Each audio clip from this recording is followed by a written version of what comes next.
Show 97.5, The Fanatic, and the Phils bounced back in a big way. Now, I was thinking about that game yesterday. Ray Dunn is with me. Ray, remember me saying I think the Phillies were a good bet today. They weren't going to get swept. You did say that. But here was the other thing, that when the team wins a game like the Giants won, they start smelling themselves, right? They come like the whole world is wonderful for them. They don't come out at the next game with the best light. They're so happy about winning that game that they usually they leave something to be desired in the next game, and that's what played out yesterday. As the Phillies raked in the middle of that game, and they killed Verlander and that relief pitcher that came in, and the big news from yesterday was Bryce Harper getting 4 hits, and that's all well and good.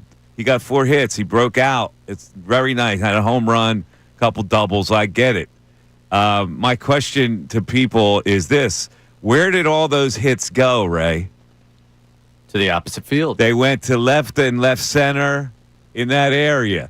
Now, we talked with Jason Stark yesterday about Bryce Harper and whether, this is going to be a worry for the rest of the season with the Phillies if he can't produce.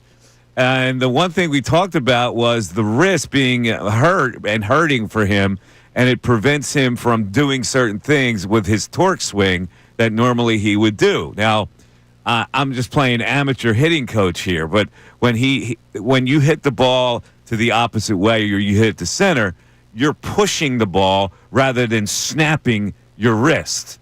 And that's fine. Listen, a lot of people go, well, it hits the other way. That's all good. Yeah, it is all good.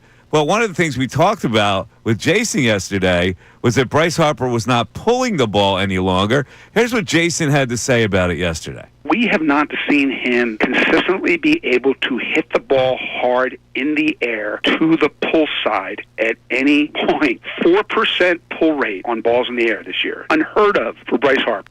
All right. Now, I believe that has something to do with the wrist. Because, what my knowledge of hitting, which is certainly not as deep as Major League level or Kevin Long or Bryce Harper or anybody, but to pull the ball, you got to break your wrist all the way through. You got to you got to roll that top hand over a little bit. And maybe that's the situation with Bryce Harper. It sounds weird that here I am complaining on a day where he got 4 hits, and I'm not really complaining. But I think Jason raised a good point that pulling the ball in the air for Bryce Harper, getting that backspin on the ball is where you get home runs. Now, there's going to be less time where you're going to be able to push the ball to left center for a home run than if you roll the top hand and rake it as a power hitter. So it's one game, and I am not like on the other side. Oh, Bryce Harper's fine now. I need a little more. This is going to have to carry on for at least another month for me to say, well, yeah, it looks like he's back hitting the baseball. He has been hitting the ball hard, but he has been hitting the ball hard the other way. And to me, that means that torque that he usually has where he gets that top hand and rolls it over and rips it to the right side of the field is not there yesterday. But in any event, Luzardo with a bounce back, the Phillies with a bounce back, and I'll say this one thing. I watched the end of that game in embarrassment. I believe that Major League Baseball has to stop this allowance of a position player to pitch in a game, even if the score's 11-0. I don't care that it's 11-0. You turn baseball into a joke, a laughing stock when Mike Yastrzemski is out there tossing the ball at 54 to 58 miles per hour. Guys are sitting back just trying to blast home runs. It is an absolute embarrassment to the game of baseball. You got people laughing. The Phillies dugout is laughing. He hits Kyle Schwarber with a floater that he lost control of. Does that not tick you off to see that? It ticks me off. It's just an embarrassment to the game. If you get down 11-0, that's your fault. You have to use a guy in your bullpen, even if you don't want to use up a guy. Can we stop this nonsense, Ray? How? By preventing it. You cannot have a position player throw. Okay. That's illegal. You cannot have a position player pitch. So I'm interested how they legislate that with the Ohtani situation existing out there in the world. But to put that aside for a second, is there just at this point a forfeit rule? No. You have to use a bullpen guy. You have to use your pitching staff. Your pitching staff is separate than your hitting staff. You can't turn the game into a joke. This is Major League Baseball. This is not T-ball. It's embarrassing to see that kind of stuff. Is it not for you? I mean, they want to preserve the pitcher. Like, that's what this I whole don't thing care is. what they want to preserve. They're the ones that got down 11-0. It's too damn bad. You got down 11-0. You want to preserve your pitchers. Because you got down 11-0, you got to leave a pitcher out there to die. But at least he's a pitcher. I mean, at least he's going to try to get a guy out. Like Yastrzemski, he's throwing the ball up there and he's crossing his fingers. Listen, the whole position player pitching thing has lost its luster for any bit of like what it was when who had pitched was it Wilson Valdez in like the 19 inning game? Like, yeah. That was different. This, now that it's become such commonplace in baseball, it's lost the wow, look at what's happening here. Because one, Valdez was trying to get the guys out, and right here, this is not the guys trying to get guys out. But at this point, like if they're going to do that, you might as well just have the white flag rule, where if you're going to end up bringing Yastrzemski into the game, hey, just wave the white flag. No, you can't do that because baseball is based on statistics, and you have to play every inning to get a level playing field on statistics. The simplest thing is to say that you cannot have a position player pitch. The Ohtani is the outlier. I mean, he's on the staff as a pitcher. You can't have your pitching staff is a certain amount of pitchers. That's it. That's what you have to use. You cannot. I'm sitting there and I was embarrassed for the game of baseball itself to see Mike Yastrzemski close out the game with everybody laughing like the game was a big joke. I can't stand it. I hate it. It's an embarrassment to the game. You don't find that an embarrassment to the game? I mean, at this point, like, it's not what I enjoy watching. I'm not sitting there in the ninth inning, like, enthralled by the idea of Yastrzemski being on it shouldn't the mound. happen. It just should not happen. You should not be able to turn the game into a joke. Go to any other sport and see where that could happen. It would not be an embarrassment. Let's have the quarterback, the backup quarterback in a wipeout. It's a steady quarterback, two-hand touch, because we don't want to get him hurt. It's too much of a the game's over anyway. Well, you bring in backups in football when you're up a ton. You run the football. Yeah, but you still play the game. You don't say that now it's two-hand touch because you're up by so much. You're surrendering a game by making it a joke. And I listen. I got to think that 95% of the people that are listening to this now agree with me. Watching that game yesterday, even though the Phillies were pounding on the Giants, it got to be 13-0. That's all well and good. Your home team is squashing the other team. But you did not feel a little bit bad that Yastrzemski was closing out that game? You didn't feel that the game had turned into a joke? You're bothered by the fact Rojas got a hit in that ninth inning. I didn't even remember that he got a hit, to be honest with you. I saw Yastrzemski in there. I was at the golf course, and I was watching the game from there, and I wasn't paying much attention except to the fact that he was looping the ball in there. And I'm going to myself, he's an outfielder. At least try to throw hard. When you throw from the outfield, do you throw it hard? Yes. So at least try to throw it hard. They mentioned on the broadcast in the start of the ninth inning that the way he warmed up was a lot different than the way he ended up pitching. That it looked like he was someone who had pitched competitively, and they were speculating that Matt Chapman went over and said something to him like, hey, man, don't hurt yourself out here. Well, see, that's the thing. Don't hurt yourself. So the whole thing is a joke. So the outfielder who can throw probably 80 miles an hour from the outfield is not going to throw 80 miles from the outfield because he doesn't want to get hurt. The guys are sitting back like it's a slow-pitch softball league trying to rip the ball out of the park. It's an absolute embarrassment for a major league sport to act like that. Yeah, they just don't want to waste the arm. I don't care. It's their problem. But they would say to you, I don't care. It's your problem if you don't enjoy it because it's our team we're trying to protect. You're trying to protect your team because you got your ass kicked?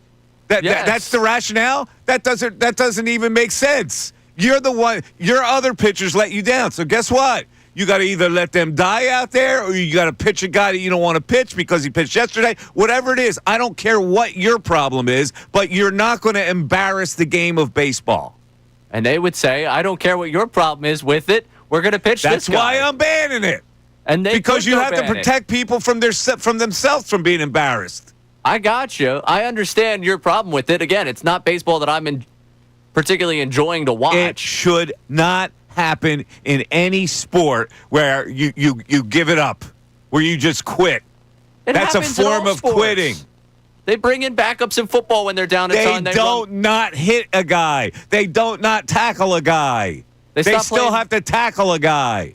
NBA blow out the last 2 minutes. They play a lot of defense. They play a lot of the sport. You still have to make a basket. You still have to play. You still have to play a semblance of defense before you're embarrassed. You're not just letting guys score if you're down 22. The backups are in there trying to stop you. Are they? Yes. The backups who don't get playing time have to impress. They're trying to stop the other guy. They're not letting a guy olay. That only happens in an All-Star game, which we already find embarrassing with no defense. Yeah, I understand your problem with this. I'm just like, as that game's happening at the end, I'm like, oh, all right, position players in. It's time to go make dinner. I'm good. Yeah, well, that's good that you looked at it. I looked at it like this is an embarrassment to the game. Here's how you get in. 610-632-0975. It should not happen, and they should take measures in Major League Baseball. The only guys that can pitch are members of your pitching staff. Mike Missanelli Show. 610-632-0975. Back after this. We want to.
$10:15, Mike Missanelli Show, 97.5 The Fan. We're going to get some Eagles talk in a little bit. Today, I know NBC Sports did it. I did not intentionally look at it because I wanted to do this on my own with Ray, ranking the Eagles top 20 Eagles in importance.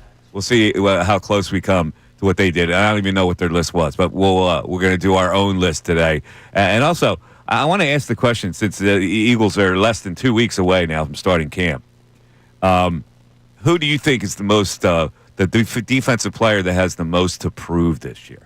The defense, really, when you look at it, that's the only weak part, if they have a weak part, because they have to replace a lot of guys with younger guys, and whether they're up for the challenge remains to be seen. But we're going to talk about that as well. And we're also today going to do an all-quarter decade team for the Phillies.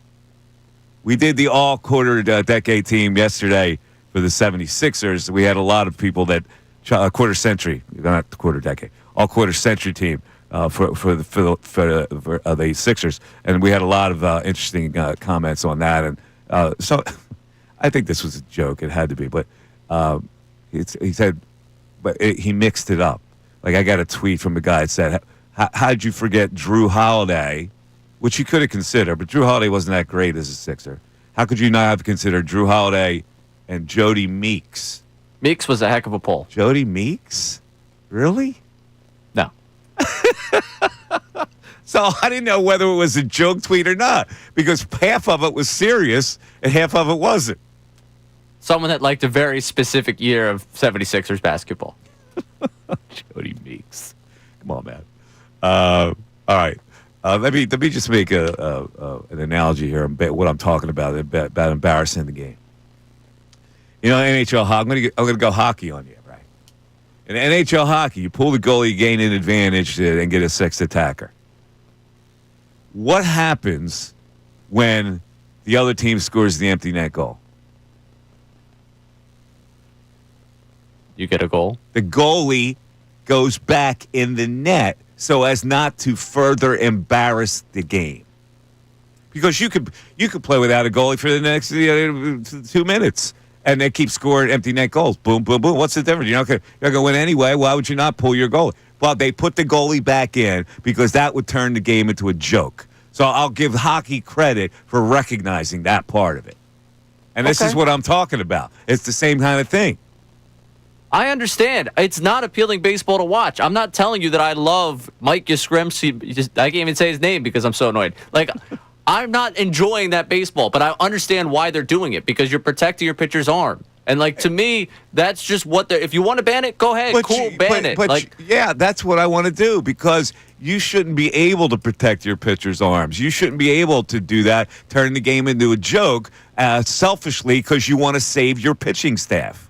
That should not happen. Okay, so if you ban this, and then they end up saying, you know what, are you going to lift the number of pitchers you can have on the roster at this point? Because they're going to end up they're going to want to carry more pitchers. Yeah, you can't double up. You can't trick it. You can't double up. Well, you carry more pitchers, you're going to have less players. You can't. What I'm saying is you can't have dual positions. All right, this guy's a right fielder and a pitcher to get around it. You can't do that.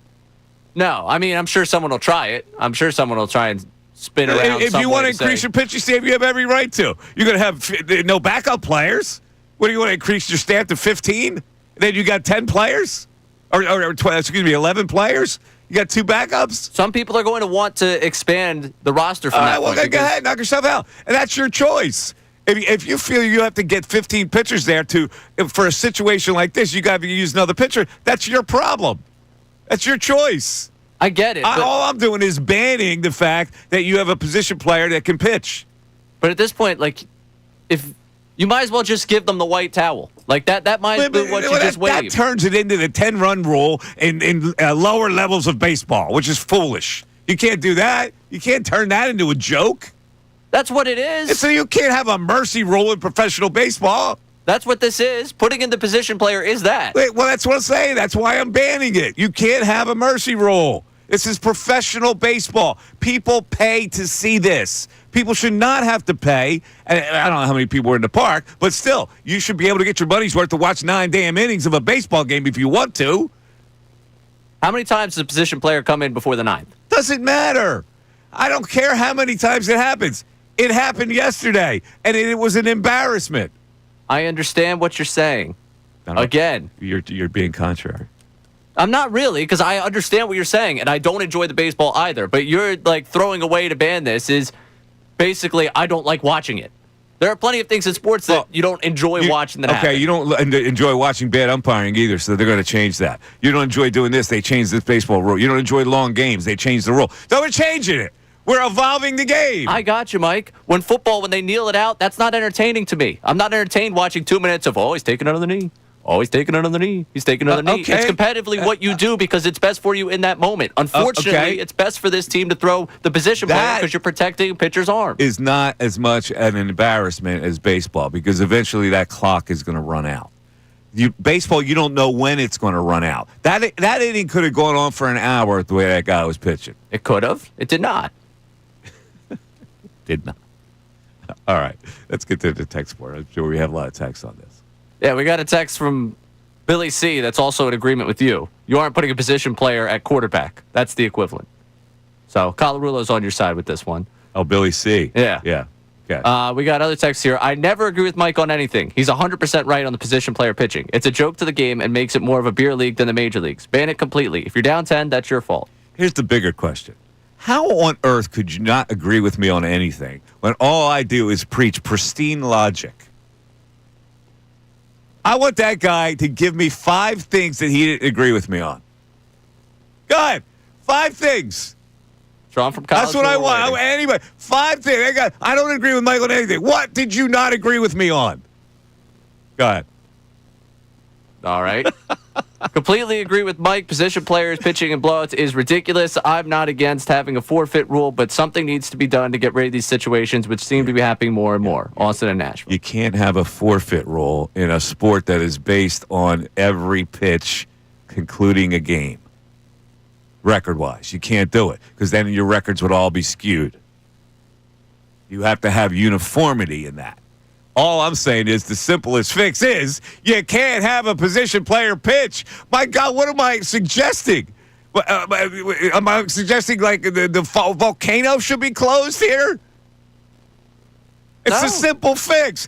Don't have a position player. Outlaw a position player from being able to pitch.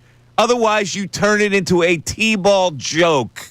And, Mike, if that goes up for a vote by the end of this season, I'm more than happy if they do it. I don't understand how it could not come up for a vote. Who the hell is running baseball that they think that that's good for the game? I don't understand it. How would you permit it? In fact, you put a rule in to permit it.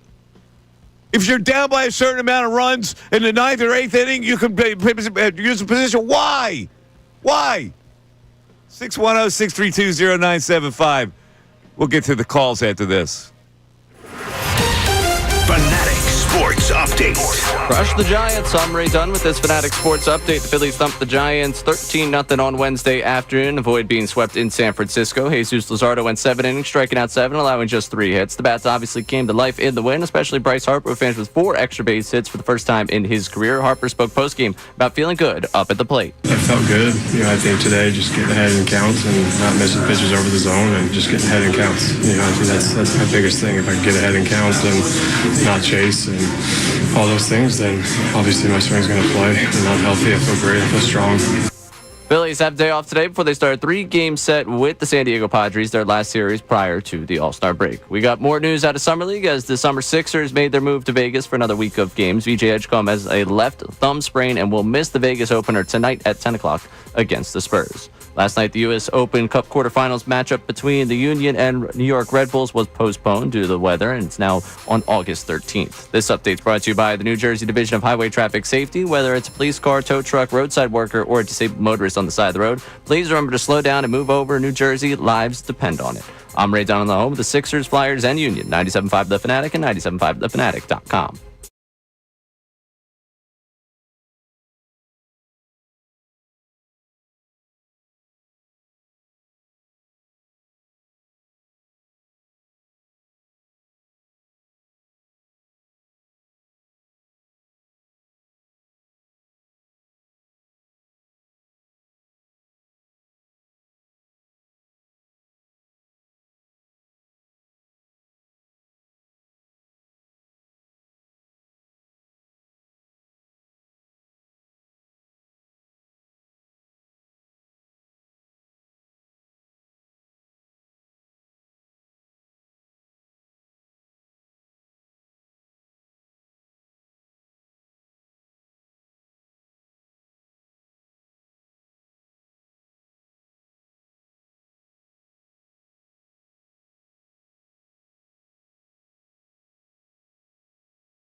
Mike Missanelli Show, 97.5 The Fanatic. I'm half doing this with tongue in cheek, but I love how people go.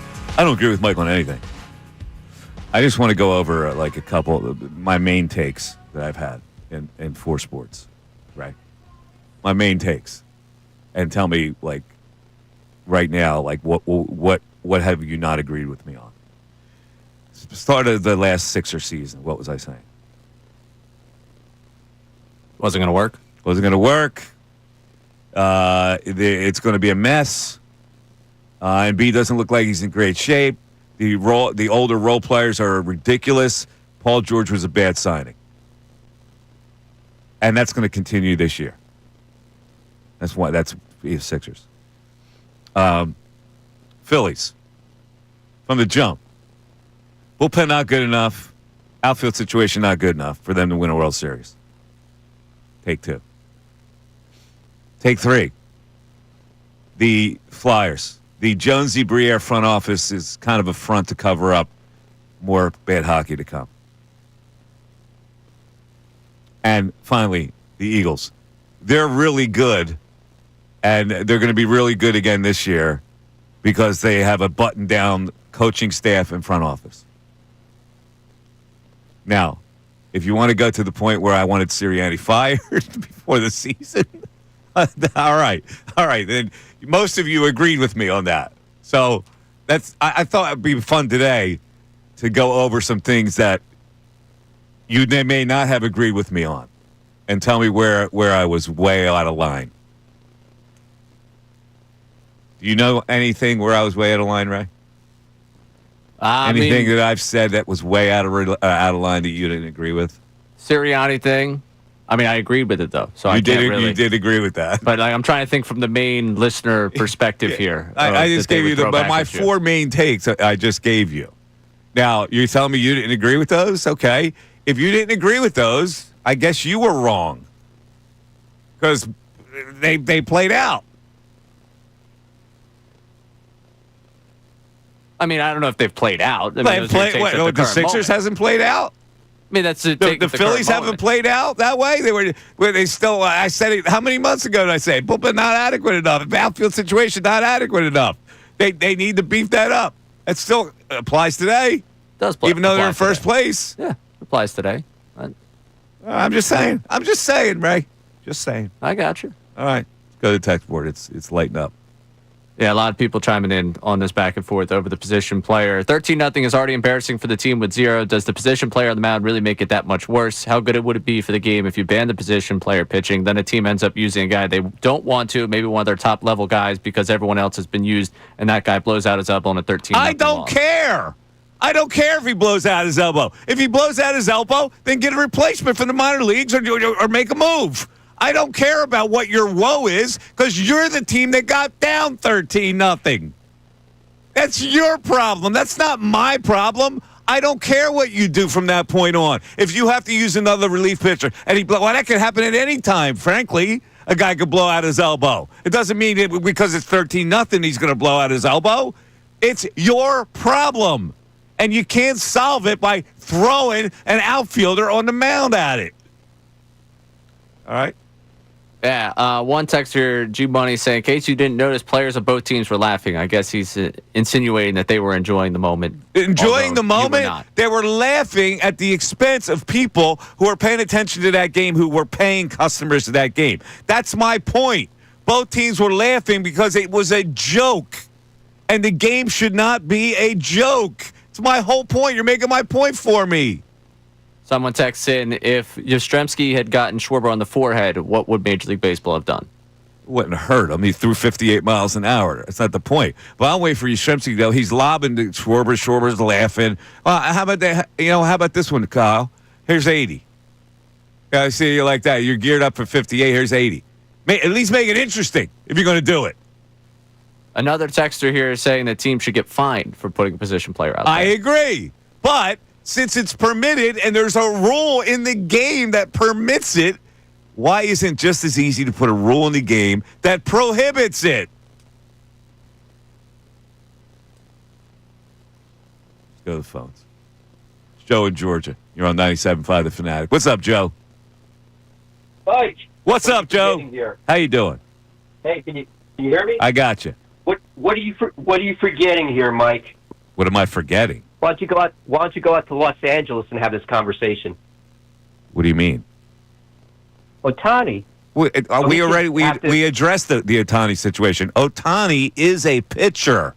He's not an outfielder who's thrown in there in an emergency. He is a member of their staff.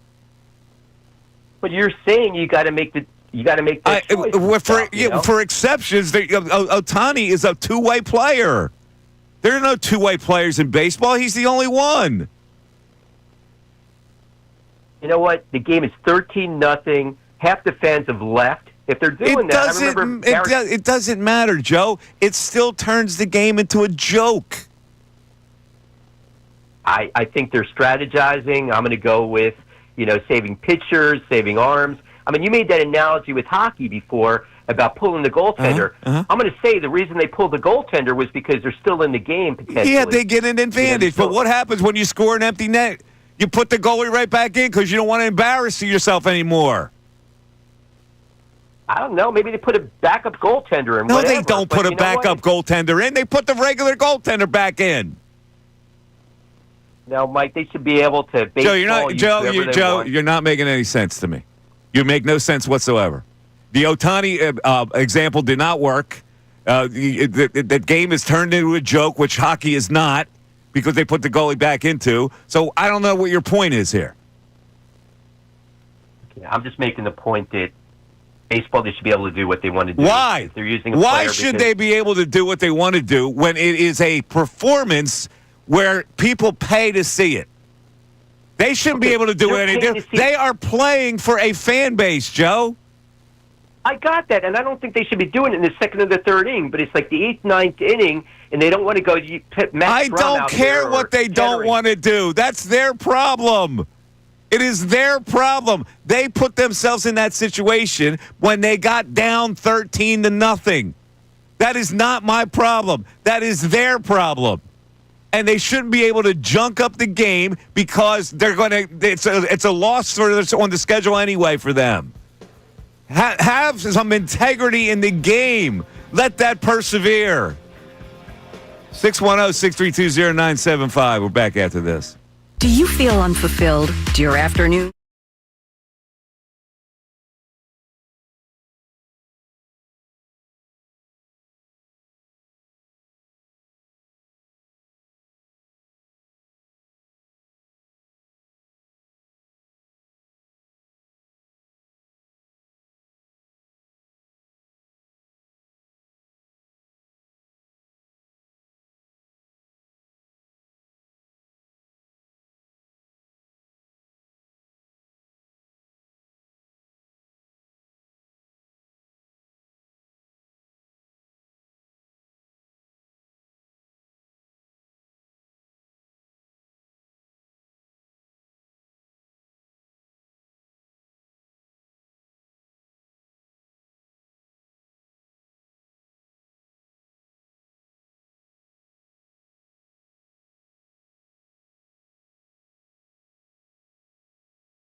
Welcome back into the Mike Missanelli Show. Mike will be with us in just a moment. It's Ray Dunn here hanging out with you. We're taking you through your Thursday morning here after the Phillies with a big win against the Giants on Wednesday afternoon, 13-0. Bryce Harper, 4 extra base hits, and here's Mike Missanelli for you. Made a coffee venture. Get all the way down there. No coffee! Ooh, even worse. It's a worst. Yeah, that's a wasted trip, isn't it? It really is. To get all those steps in and get nothing out of it is kind of brutal. Yeah, I got my steps in as Bill. That's the most important thing to Bill. Let's get to the phones. We have a text board that's humming today on this topic. So let's go to Chuck in New York. Chuck, you're on 97.5 The Fanatic. What's up, Chuck? Morning, gents. As far as your takes, Mike, the Sirianni take, totally agree. It obviously didn't pan out that way, but I wanted him fired at halftime of the Bucs game. I was like, our front office is so innovative. Why don't they do something crazy and just fire him at halftime? Yeah, I hear you. Obviously, that did not work out, and it worked out quite in our favor. It did. As far as the Phils, I mean, yes, they have their flaws. Yes, your identification of their flaws are correct. But, I mean, the Dodgers are riding a 6-game losing streak right now. All these teams have their flaws. And all it takes is getting hot at the right time at the end of the year, which we didn't last year or really the year before. And I think there's an opportunity there. I mean, let's see what happens at the deadline. And, you know, when we throw one of our starters into the bullpen in October, I mean, ideally, I think things will work out well. Maybe. Last thing I'll say. Here's the thing about the Dodgers. The Dodgers are really injured. They've got about 15 people injured. So when they're healthy, they're superior. And that's the only thing you got to look at. Can the Phillies beat the Dodgers when they're fully healthy? And I don't think they're complete enough right now. I mean, yeah, they're just stacked. I mean, there's the whole argument, like, is it good for baseball or bad for baseball if the Dodgers win this year? I also I stayed up too late 2 nights ago and watched Romano give away that game.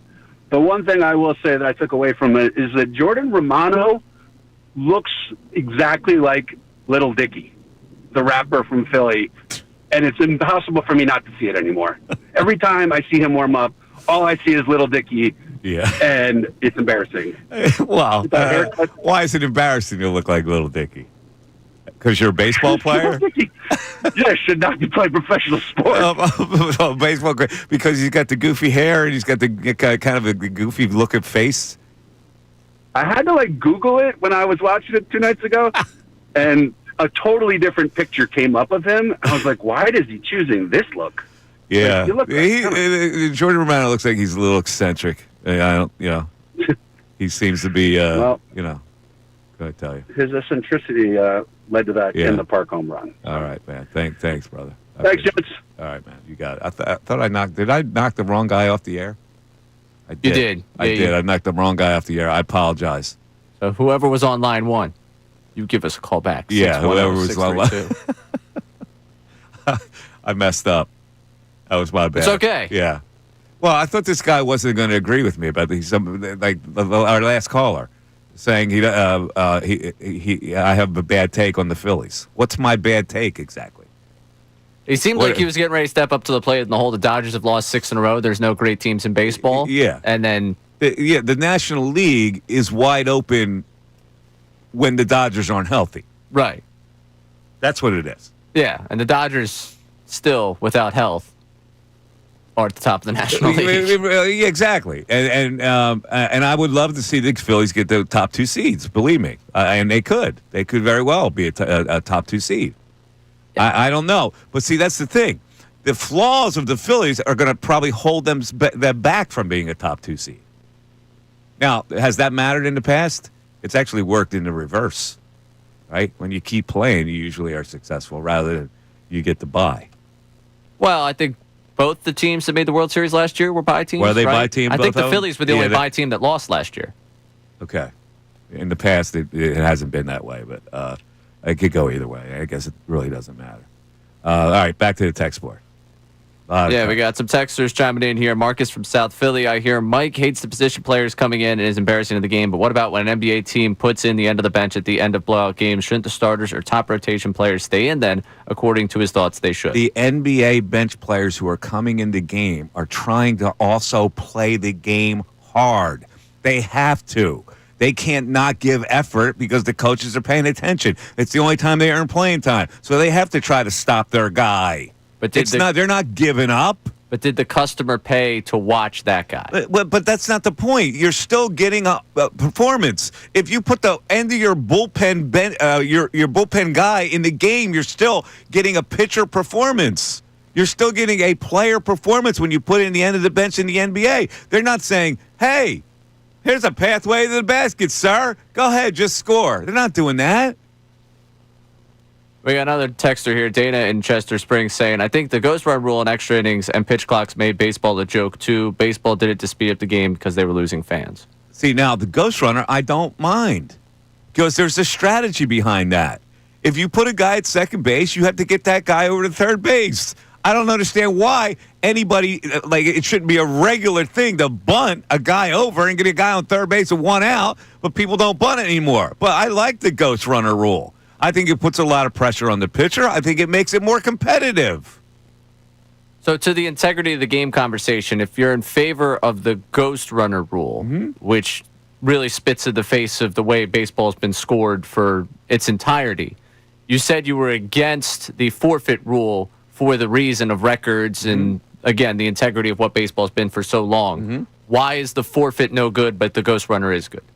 Because the ghost runner, you still have to play the game. You have to strategize the game. You have to play. You have to wriggle out of the inning. You have to move the guy to third. If you don't, you're still playing the game at a high level. You're not making it a joke.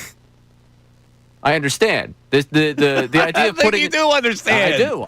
I understand what you're saying about the game not becoming a joke. There's still strategy there. I just don't understand the difference between changing up the tradition of baseball and just saying, you know what? If you want to throw out there down 11-0 a position player and you don't want to use the arm, then guess what? You don't get the minuscule chance of coming back. Baseball at that point. It's not baseball. It's slow pitch softball.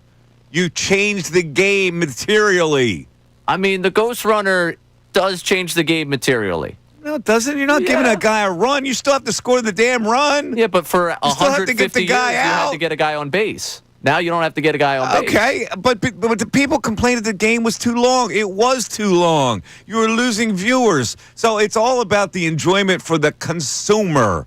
The consumer does not want to sit through all these long inning games. The consumer wants to get it over with a lot quicker.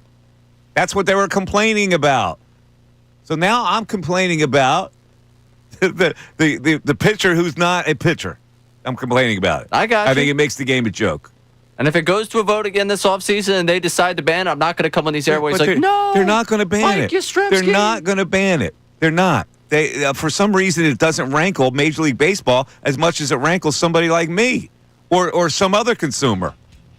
Well, because, again, I think that opens up the pathway for them to say we want more pitchers on our roster, which means we want more roster spots, which means that they're going to end up having a 27-man roster. They're going to have to pay Major League salary to 27 guys instead of 26. Well, guess what? They're not going to get to the expanded rosters because you have to do that through collective bargaining, and the owners aren't going to go for that. 610-632-0975. Mike Missanelli Show continues. Fanatic Sports Update. Crush the Giants. I'm Ray Dunn with this Fanatic Sports Update. The Phillies thumped the Giants 13-0 on Wednesday afternoon. Avoid being swept in San Francisco. Jesus Luzardo went 7 innings, striking out 7, allowing just 3 hits. The bats obviously came to life in the win, especially Bryce Harper, who finished with 4 extra base hits for the first time in his career. Harper spoke post-game about feeling good up at the plate. I felt good. I think today just getting ahead in counts and not missing pitches over the zone and just getting ahead in counts. I think that's my biggest thing. If I can get ahead in counts and not chase and all those things, then obviously my swing's going to play. And I'm healthy. I feel great. I feel strong. The Phillies have day off today before they start a 3-game set with the San Diego Padres, their last series prior to the All-Star break. We got more news out of Summer League as the Summer Sixers make their move from Utah to Vegas for another week of games. VJ Edgecombe has a left thumb sprain and will miss the Vegas opener tonight at 10 o'clock against the Spurs.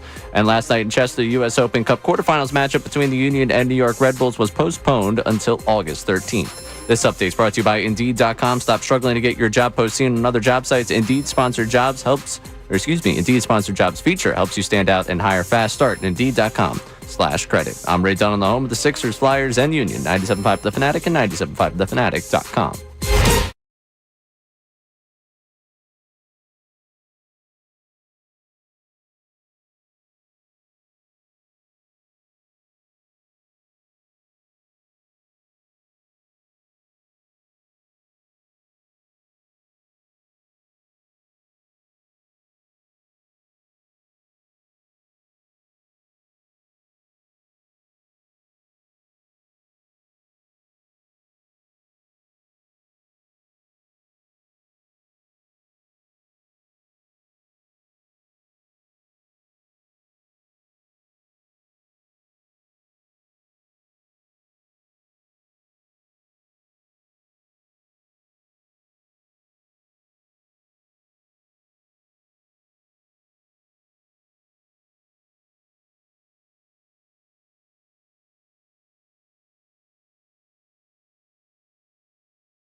.55, Mike Missanelli Show, 97.5 The Fanatic.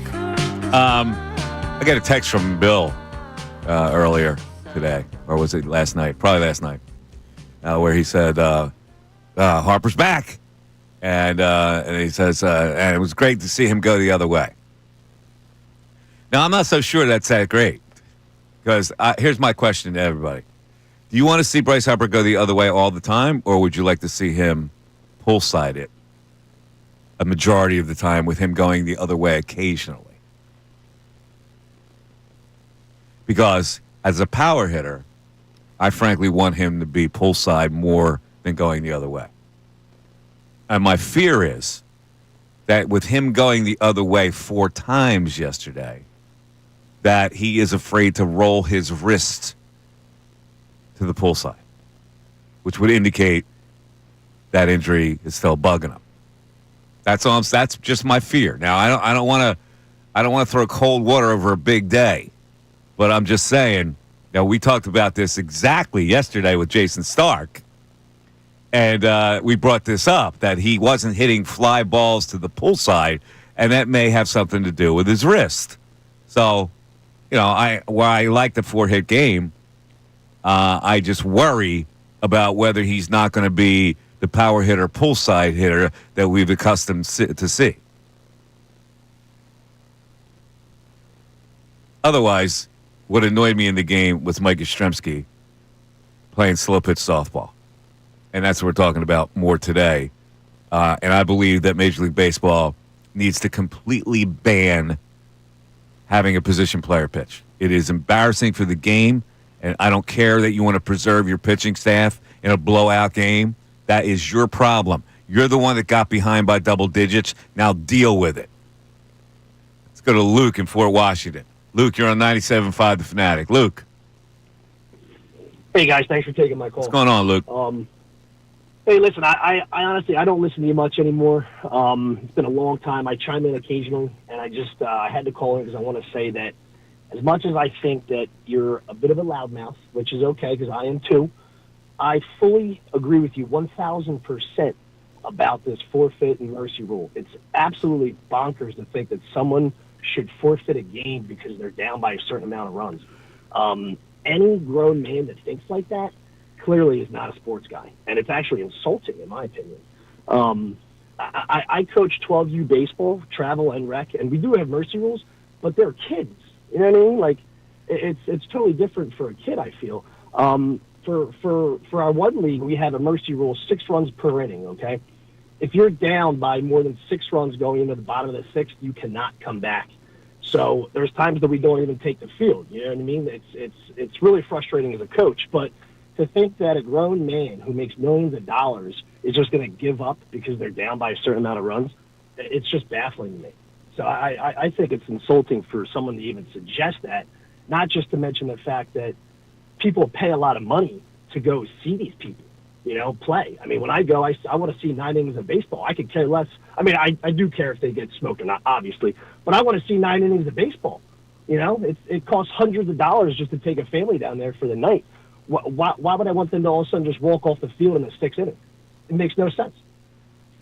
Well, I agree with you 100%, but I'm curious to know since I'm such a loudmouth, why you chose to listen today.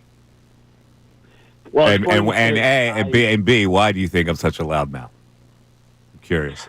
I just think you're a very vocal person, and again, that's different than being a loudmouth. The loudmouth is insulting. Well, I didn't mean it as an insult. I called myself one as well. Oh, okay. All right. Just curious what made you want to listen today, because you qualified the call twice by saying, "No, I don't listen to you anymore. I think you're quite a loudmouth." It's like, what? Okay, that's a great entry to a phone call, isn't it? Right? Yeah. For the guy that says anything that's been suggested on this show is insulting, to have insulted you twice in the opening 30 seconds of his call is ironic at best. Thanks for calling, Skip. I appreciate it. Listen, I think you're a bit of a loud. Okay. Thank you. Call again. Yeah. Appreciate you tuning into the program. Thanks for the compliments. Oh, God. All right. It's 11 o'clock. It's the Mike Missanelli Show. You're listening to WPEN HD1, Burlington, Philadelphia, Beasley Media Group Station. We broadcast live from the Comcast studios, powering possibilities. All right. Can I respond to that just real quick? Yeah, go ahead. Because he was insulted, and that anyone that knows anything about sports wouldn't go with the forfeit here. Uh-huh. I understand people being annoyed with the position pitcher position player pitching and the way you feel about it is totally justified in being annoyed with what you're getting out there in terms of the product. Yeah. I just think that is the ultimate we're giving up principle here. Like, without actually calling the game, it's the ultimate you're giving up. The rules that are in place in baseball right now for position players to come in, the game has to be in extras, team has to be down at least 8 runs, or team has to be up by 10 runs. Like, that's where you get to. It's pretty much the dire situations at this point. Since they've put these rules in place, it's been this game is out of reach, we don't care. We're not playing this game anymore. Like, you're already kind of being slapped at, like, at that point, I don't know how many of you are like, oh yeah, I'm tapped into this game. I'm locked into what's happening in this game. That's why, to me, if they're like, all right, yeah, this game's over, I don't see that big of a change in what's going on out there on the field. Because at least try. You're not trying. This is a professional sport, right? He brought up the under 16 and mercy rule of a 6 inning, whatever it is. Knock yourself out because that's kids, all right? It doesn't matter. This is a professional entity that people pay to see. And yes, the Giants aren't going to come back from 11-0. I get it. It should not matter. At least try to preserve the integrity of what the game is supposed to be about and don't turn it into a joke. That's all I'm asking. I guess Try to get a guy out with the 13th pitcher on your staff. I don't care, but it's got to be a pitcher. But for that losing team, more than likely they fell behind. They started using their lower leverage guys. Their lower leverage guys didn't get it done. And it's like, are you asking for Duvall to come out for the Giants? I don't care who comes out. Make it a pitcher. I don't care who you have left. You got somebody left. You've got pitchers still in the bullpen that you can use. Use one of them. That's all I'm asking. What am I asking for here? Something outlandish? I'm asking for a legitimate pitcher to come in and pitch to try to get 3 outs in an inning. And I'm just telling you, they're saving their bullpen arms for a game that actually means something to them. I don't care that they're saving their. You're going against the integrity of the game selfishly because you want to save a pitcher. You put yourself in that hole in the first place. And if I'm the manager, you know what? I didn't want to use this guy, but I put myself in a hole. We got down 11-0. I got to get some outs to get out of this game. I don't want to turn the game into a joke. That's what all managers should be thinking. The manager should be thinking about winning as many games as possible. If they're not winning that game, the strategy is... You should not be able to think about winning all the games as possible by turning the game into a joke. One thought doesn't jive with the other, right? It just doesn't. One thought doesn't jive with the other? It doesn't because you're cheating the game and you're making the game a joke to preserve an arm that you could use down the road that you put yourself in peril by getting down by double digits. It just doesn't make any sense. You're taking advantage of you being down by double digits to preserve another arm in your bullpen. Now, that makes sense? We're losing today. I want to maximize my chances to win tomorrow. That's what that is. Right. I get what you're saying. It's still turning the game into a joke. Well, you said my thoughts didn't jive. That's what I was going back at there. The thought process for the manager is today we're losing. I want to maximize the chances to win tomorrow. That's why they're doing it. Again, I'm not telling you that it's enticing baseball, that it's baseball that I want to watch. Okay. That's not what this is about. In that case, then you will agree with me that Major League Baseball should ban it.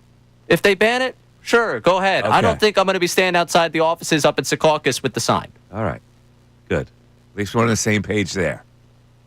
Back to the text board we go. I agree. It's a joke for a position player to pitch. When will one get change? When will one see a change with this? Add 3 extra pitchers to the roster. Also, the openers in games kill the game too with new pitchers every inning. Get rid of that too. Yeah, I don't care about that. That's fine. You can't add 3 pitchers to the roster because you increase your payroll. Owners don't want to increase the payroll of their team. It messes up their whole financial structure if they have to do that. So you can't carry 3 extra pitchers. Yeah, I mean, I'm right there with you. The 3 extra pitchers. That's too much. That means you got to pay for them to go on the road. You got to pay for the hotel, their food, the whole bit. It adds up for teams. We got a couple people chiming in that are doing text or on caller crime here. So you have people that are upset now at our last caller that are shocked that that guy continued with he's a loudmouth and I don't listen. Yeah, I don't listen to you much anymore. I think you're a bit of a loudmouth. Okay. Oh, thanks for calling. I can't wait to hear what you have to say. Oh, man. Oh, well, see, we get no respect sometimes. That's all right. And someone says that wants to be very clear about this, which I guess after an hour, if you haven't got this point yet down, we'll get it here especially. Jay in Abington. Mike, so you'd rather a team use a bullpen arm instead of the last guy on your bench that doesn't play every day? Yes, that's exactly what Mike's saying. Yeah. That's about as clear as I can be on that. No, why is that bad? Tell me why my position is bad when it makes 100% sense. 100%. Quinn from New Jersey with the rule, I guess, suggestion here for Major League Baseball. Okay. Do something like the NHL does with the emergency goaltender and have an emergency pitcher where every stadium has to employ an emergency pitcher for blowout games, and it's some washed-up AAA guy who is about to retire. And That's making the game a joke, too. That's making the game a joke. Rules for that guy to come in are the same they have now for the position players coming in. Won't take up a roster spot. It would be cheap because that player's about to retire anyways. Oh, stop. Stop it. And that guy is supposed to pitch. Like, we have to pitch to stay sharp, right? Are you going to make time for him to pitch to some other game to be sharp? Or you're just going to, he's just going to be a bullpen guy? And he'll warm up in the bullpen, and then you can bring him in. Like, well, that doesn't make any sense. He's like either. the bullpen catcher. Never played, who is ineligible, by the way. Yeah, exactly. That's what I'm saying. Only eligible in the position player sense. Rich Hill would have a job until he's 65. Yeah, exactly. But still, Rich Hill's a major league pitcher, all right? And he still, tries to pitch, tries to get guys out. He's not a AAA guy who's going to retire. Well, he's still trying to get guys out, that AAA guy. He's the emergency pitcher. The emergency pitcher makes it more of a joke than to just have the guys on your roster pitch. What a novel idea. My God. We're going to actually have a guy on the roster come in instead of Carl Yastrzemski's grandkid? Hey, he's on the roster. And Carl's turning over in his grave right now, watching Mike Yastrzemski make the game a joke. Carl would never stand for that. I'm going to go find out if you Yaz was one of the big-time gamers. 610-632-0975. On the other side, we'll talk some Eagles after this. The summer's here.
Number 4, Quinyon Mitchell. Number 5, Lane Johnson.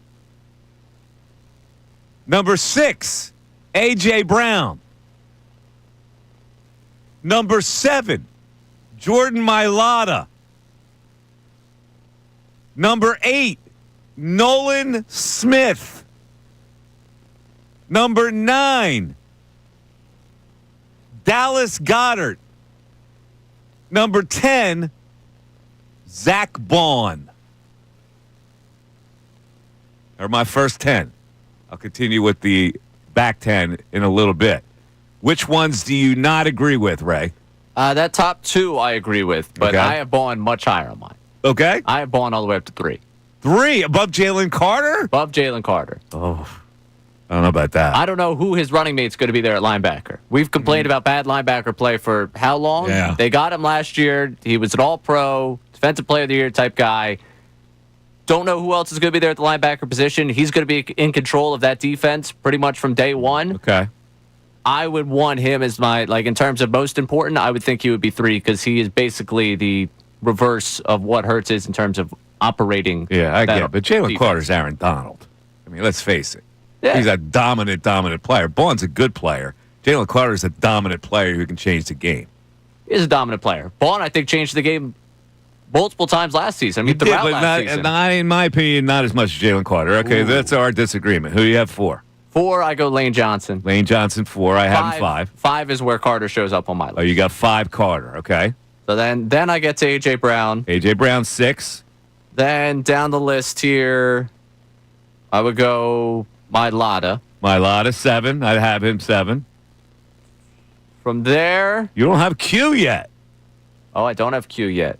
That's a good Q, point. the top cornerback. All right. Mitchell could come in 7 there.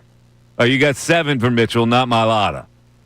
Or sorry, it's Mailata 7, Mitchell 8. Mitchell, 8. Devontae 9. Devontae Smith, 9. And for 10, I feel like I got to go back to the defensive side of the football here. Yeah. I'm going to go Smith here, Nolan Smith. Nolan Smith. All right. He was in my top 10 as well. The only guy I didn't have, was Devontae, and I have him 11. So he's close. And I to the didn't top 10. have from your list. Who didn't you have? Nolan's. You had Goddard. You didn't have Goddard. I didn't have Goddard. No, I didn't have Goddard. All right. I think Goddard's a pretty important player for that. As do I. All right. Would you revise that, or you still have him out of the No, top I'll 10? probably keep him out of the top 10. All right. Well, we're close on that. All right. Let's go back to the phones and talk to Steve in Gulfport, Florida.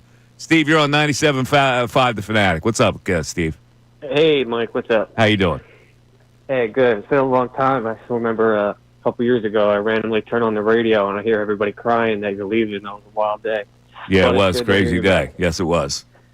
Anyway, so with the banning the position players from pitching, if we were to do that, would you consider adding a roster spot or two so they can have another? Well, bullpen? I would, but again, this has to be voted in by owners, and owners don't want the rosters expanded. They want to control their expenses. So that would have to be done in collective bargaining. You just couldn't put that in willy-nilly. Okay. And I've heard you say a few times this year, particularly like when we were playing the Rockies and the A's, just how miserable the game was to watch, how you hated. Yes, I hate bad baseball. Winning. Yeah. Do you think the overall state of baseball, there's been a bunch of times this year where position players had to finish the game pitching. Do you think the overall state of baseball has gone down? No, I don't. I think that it's still a pretty good product. A lot of teams are going to get bashed sometimes, right? But just because you get bashed should not give you the right to turn the game into a joke. If you get behind by double digits, that's your problem. Your other players let you down, no matter if they didn't hit or if your pitchers didn't pitch or you didn't field. That was you were in control of the game that got behind by double digits. So you should not be rewarded by having to preserve a pitcher, in my opinion. Yeah, no, I agree. That's all I got. Good to have you back. All right, brother. Thank you, Steve. I appreciate that. Let's go to B in Westchester. B should not ban position players from pitching, but has another idea. What is it, B? Yeah, Mikey Miss. So before I get to that, though, real quick, you said you had Jalen number 1 and then Saquon. Yes. I got to go Jalen Carter above Saquon in importance. You got Jalen Carter 2 and Barkley 3? Yeah. Cause all right. Listen, importance meaning if they're not in the lineup, you mean? Like if Saquon got hurt? Is that how you're ranking it? Is that I'm ranking it as far as importance. Saquon Barkley, to me, is the second most important player on that team behind the quarterback because he generates so much of what they do. Jalen Carter's a great player, but I don't think he's more important than Barkley. I hear you, but I just think the dynamic on the defense, if you were to lose him, especially with losing the other guys on the D-line, I just think there would be more of an impact, like more of a negative impact. Well, you do have depth on your defensive line. Now, you don't have a Jalen Carter, but you don't have anything close to Saquon Barkley. That's true. Is it still Gainwell? Is that still the... No, Gainwell's gone. You got Will Shipley. Who's back? Will Shipley. Right. Well, then that's... They got to find another running back. But anyway... Well, they have a couple on the roster. They have a guy who will be the third running back. Yeah, but Shipley. But anyway, I'll call back another time with that. But on this rule, I don't think they should ban the position player. I think the rule should be you got to use all your pitchers. And then when you've exhausted your bullpen, that's the only situation where you can put the position player. Yeah, but you shouldn't be able to exhaust your bullpen. That's my point. If you've got a regular pitcher in there and you have to extend him 2-3 innings, then that's what you have to do. Well, you shouldn't be able to exhaust your bullpen. I mean, that's part of the strategy. You got 13 pitchers on your roster as it is. Yeah, but my point is you can't save your leverage guy. The team's getting blown out, so I'm not going to put my leverage guys in, and I'm going to throw the position player. You got to throw. Everyone's got to pitch because, especially if it's early in this. Let's say it's game 1 of the 3-game series. That also incentivizes the team that's winning to just continue because then that could impact game 2 because now they have to use their leverage guy in the blowout, and then I think there's some competitive advantage. Listen, man, let me be clear. I don't care if they have to use their leverage guy. They're the ones that put themselves in that position. I can't preserve. I can't give them the benefit of them getting bashed by double digits. No, I agree. They should have to use it. Yeah, but the team that's getting killed, they still got to put their leverage guys in. And then I'm thinking, let's say it's the start of the 3-game series. I'm the Phillies. I'm keeping down whoever it is, the Giants. Game 2, I'm looking ahead at game 2. Well, they had to use their leverage guys. They might not be available in game 2 now, so I can keep just beating the hell out of them. Well, are you talking about the playoffs? No, I'm talking about in a series situation. No, I'm talking about a regular season. Regular season series. Yeah. I'm against anything where we're just going to throw the game away and wait, because it basically is a white flag when you're turning into a joke, putting the position guy in. You're getting killed. You should still have to use all your bullpen guys. All right, let me look at yesterday's game. Okay, Verlander lasted 6 innings. Lucchesi pitched 1 inning. Now, at that time, you're getting killed. Now he uses Beck. Beck pitched a third of an inning. Alexander came in for 2/3 of an inning, and then Yastrzemski came in for that. So they used 3 pitchers other than their starters. Now, you mean to tell me there's not another pitcher in that bullpen that could come in that game before Yastrzemski? Yeah, I'm saying they should be forced to use everyone else. Okay, all right, so we're kind of on the same page, but I still do not want a position player to pitch because it embarrasses the game. So if a guy has to even if a regular pitcher is getting hammered, you have to keep him in because you can't use a position player. 610-632-0975. Back after this. Fanatic Sports Update. Crush the Giants. I'm Ray Dunn with this Fanatic Sports Update. The Phillies thumped the Giants 13-0 on a Wednesday afternoon. Avoid being swept in San Francisco. Jesus Luzardo went 7 innings, striking out 7, allowing just 3 hits. The bats obviously came to life in the win, especially Bryce Harper finished 4 extra base hits for the first time in his career. Harper spoke post-game about feeling good up at the plate. I felt good. I think today just getting ahead in counts and not missing pitches over the zone and just getting ahead in counts. I think that's my biggest thing. If I can get ahead in counts and not chase chase and all those things, then obviously my swing's going to play. And I'm healthy. I feel great. I feel strong. Phillies have the day off today before they start a 3-game set with the San Diego Padres, their last series prior to the All-Star break. We got more news out of Summer League as the Summer Sixers make their move to Vegas from Utah for another week of games. VJ Edgecombe has a left thumb sprain and will miss the Vegas opener tonight at 10 o'clock against the Spurs. Last night, the U.S. Open Cup quarterfinals matchup between the Union and New York Red Bulls was postponed until August 13th. This update is brought to you by Indeed.com. Stop struggling to get your job post seen on other job sites. Indeed sponsored jobs feature helps you stand out and hire fast. Start at Indeed.com/credit. I'm Ray Dunn, the home of the Sixers, Flyers, and Union. 97.5 The Fanatic and 97.5thefanatic.com.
Mike Missanelli Show 97.5 The Fanatic. Ray Dunn will be off tomorrow because Ray Dunn is going to Boston with your brother, hang out, right? That He's is going true. to Boston for an experience? We're going to Boston basically because we're making a weekend out of the fact we have to be up in Connecticut on Saturday for my friend's engagement party. Ah, okay. So while you're in Boston, you're going to Fenway to see a game, right? Yes, he's never been to Fenway for a game, so I'm excited. And you for him have to get been? to- I have, yes. Okay, so he's excited first time. So the question is, what venue were you most excited to see? Would that be like in your top venues?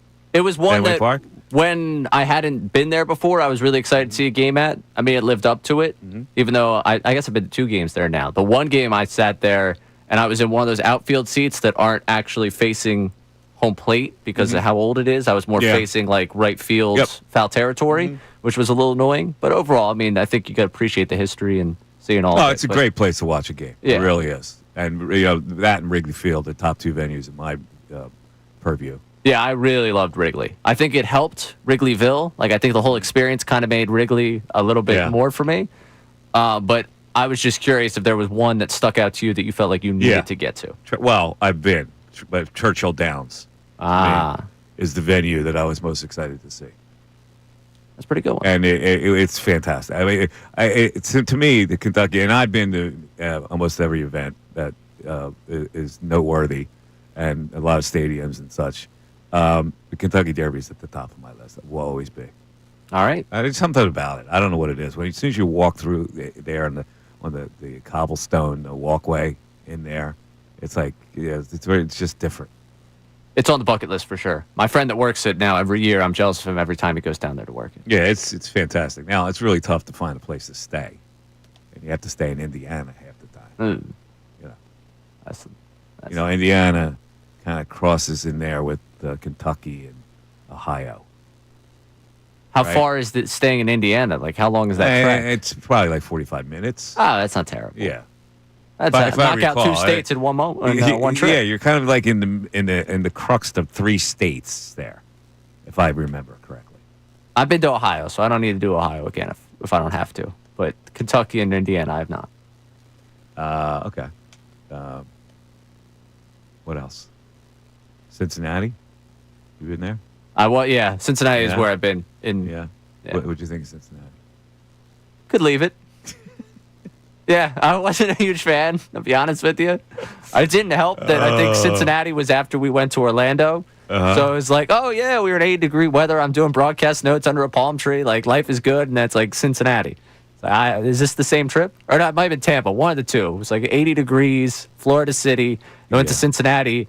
It's like 40 and raining. And I was like, I'm good. Cincinnati, not one of my favorite cities. No. All right, back to the text board. We got some Eagles text as well. Yeah, we got Khalil here in Delaware ranking his top 10 Eagles in terms of importance. Number 1, Hurts. Number 2, Barkley. 3, Carter. 4, Lane. 5, AJ. Quinion, 6.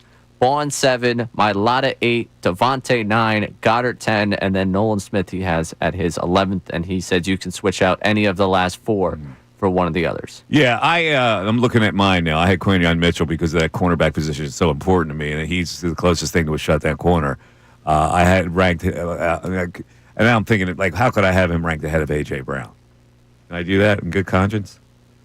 I didn't, so I would say no. Probably, You can't do that. probably not. So, but I have great reverence for that position. Oh, and I think we saw 2 years ago just how much you need that. Yeah. All right, let's go back to the phones. We got Matt in Collegeville checking in. Matt, you're on 97.5 The Fanatic. What's up, Matt? Hey, Mike. Big fan. Although I don't really understand this whole obsession with the position player thing. Just because, like, I get the idea of, like, they're laughing and not taking it seriously, but I don't know how that changes the fact that, like, it would be embarrassing for the sport. Because other sports have this, too, where it's like they're not really playing the game Where? Professional. Where do other sports have it? I'd say perfect example, NBA basketball, if a team is up 30 with like 2 minutes left. Yeah. They're walking up and down the court. No, incorrect. They're just trying to get. Incorrect. The offensive team might be the way to play. The other teams has to play defense and prevent them from scoring. No, but they don't play defense. So of course they do. Of course they do. The teams. They put the walk on. Well, forget the college basketball. We're talking about pro. You pay to see the pro. Okay, it's a commodity. Now, when they put those guys in the bench those guys have to hustle. They can't go through the motions. They are bench players. They have to impress still. You still have to stop the other team. Now, the other team the other team is not going to just give you the ball. They're going to take a shot unless it's the last 40 seconds of the game. They're not going to take shot clock violations. They're still going to try to score because their backup players are in there. Yeah, but my point would be to counteract that, the team in the field is still fielding the balls that are being hit. Like, it's not like they're stopping playing baseball altogether. I just don't get. They are stopping playing baseball. Baseball is a pitcher is trying to get a guy out. That pitcher is not trying to get a guy out at that point. He's lobbing it in and he's crossing his fingers. But if I go to the game and I pay whatever amount of money to go to the game and it's 13-0, I honestly I wouldn't even die on the hill of I think it's a good thing. But when I see a reliever come in and get 3 outs and then go home, well, you're missing the point, Matt, that it turns the game into a laughingstock joke. But I would agree with that, except I would say then maybe just end the game. Well, that turns it into a worse joke. End the game, and you can't end the game when everything is based on 9 innings of records. And I agree with that. But my point would be, the idea of the game is to win. And if I'm going to have to sacrifice a pitcher, and I think there's a bigger argument of pitchers should be able to pitch, relievers may be able to pitch more than they do. But if you're a manager and you know that you're going to waste a guy, I don't. That's your problem that you have to waste a guy. That's not my problem. I'm the consumer. I agree, but it's not their problem that we don't like it. I'm the consumer. I don't know if. Are you saying all consumers watch? All consumers have the a duty and responsibility to get a performance, not a joke. I would agree, but you get 8 innings of it's just like the basketball the last 2 minutes. You keep going to the basketball the last 2 minutes, and I'm telling you, it doesn't happen like that in the last 2 minutes. The team the backup players that are there are still trying to score to beat the shot clock, and the other team is trying to stop them until you get to the walk-off point where there's less than 24 seconds in the game. 610-632-0975. This is not that difficult. It's really a simple fix. Prevent position players from frickin' pitching. Mike Missanelli Show continues. Hey, everybody, it's Bill Colorado.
740, Mike Missanelli Show, 97.5, The Fanatic. All right, went over my top 10 Eagles ranked in importance, and I came up, well, now I'm going to revise it a little bit.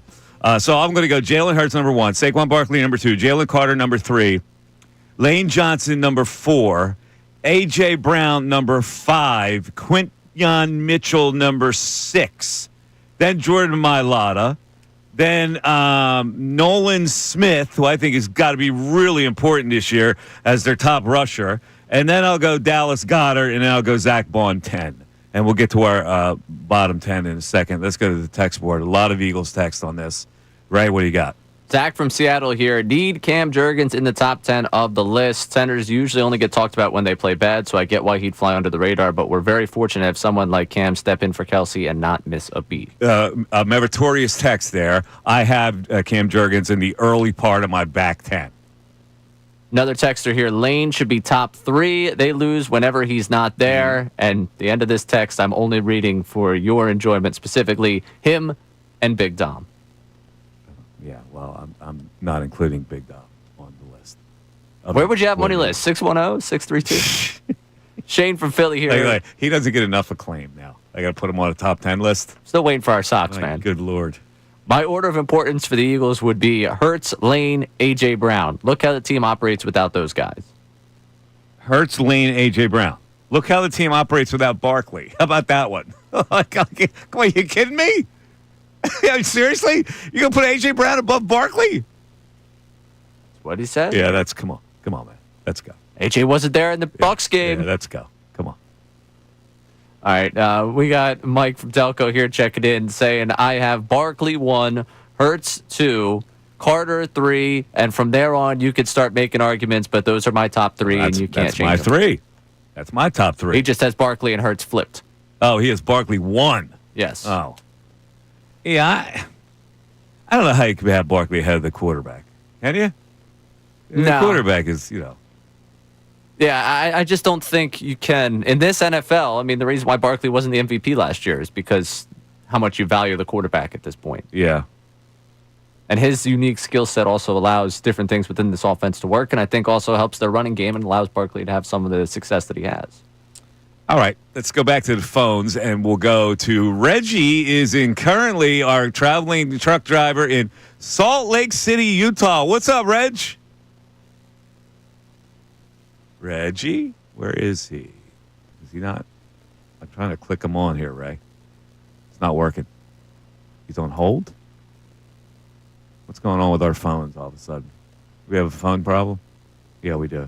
Looks like we do. Oh, here he is. Reggie! Hey. There he is. Yes.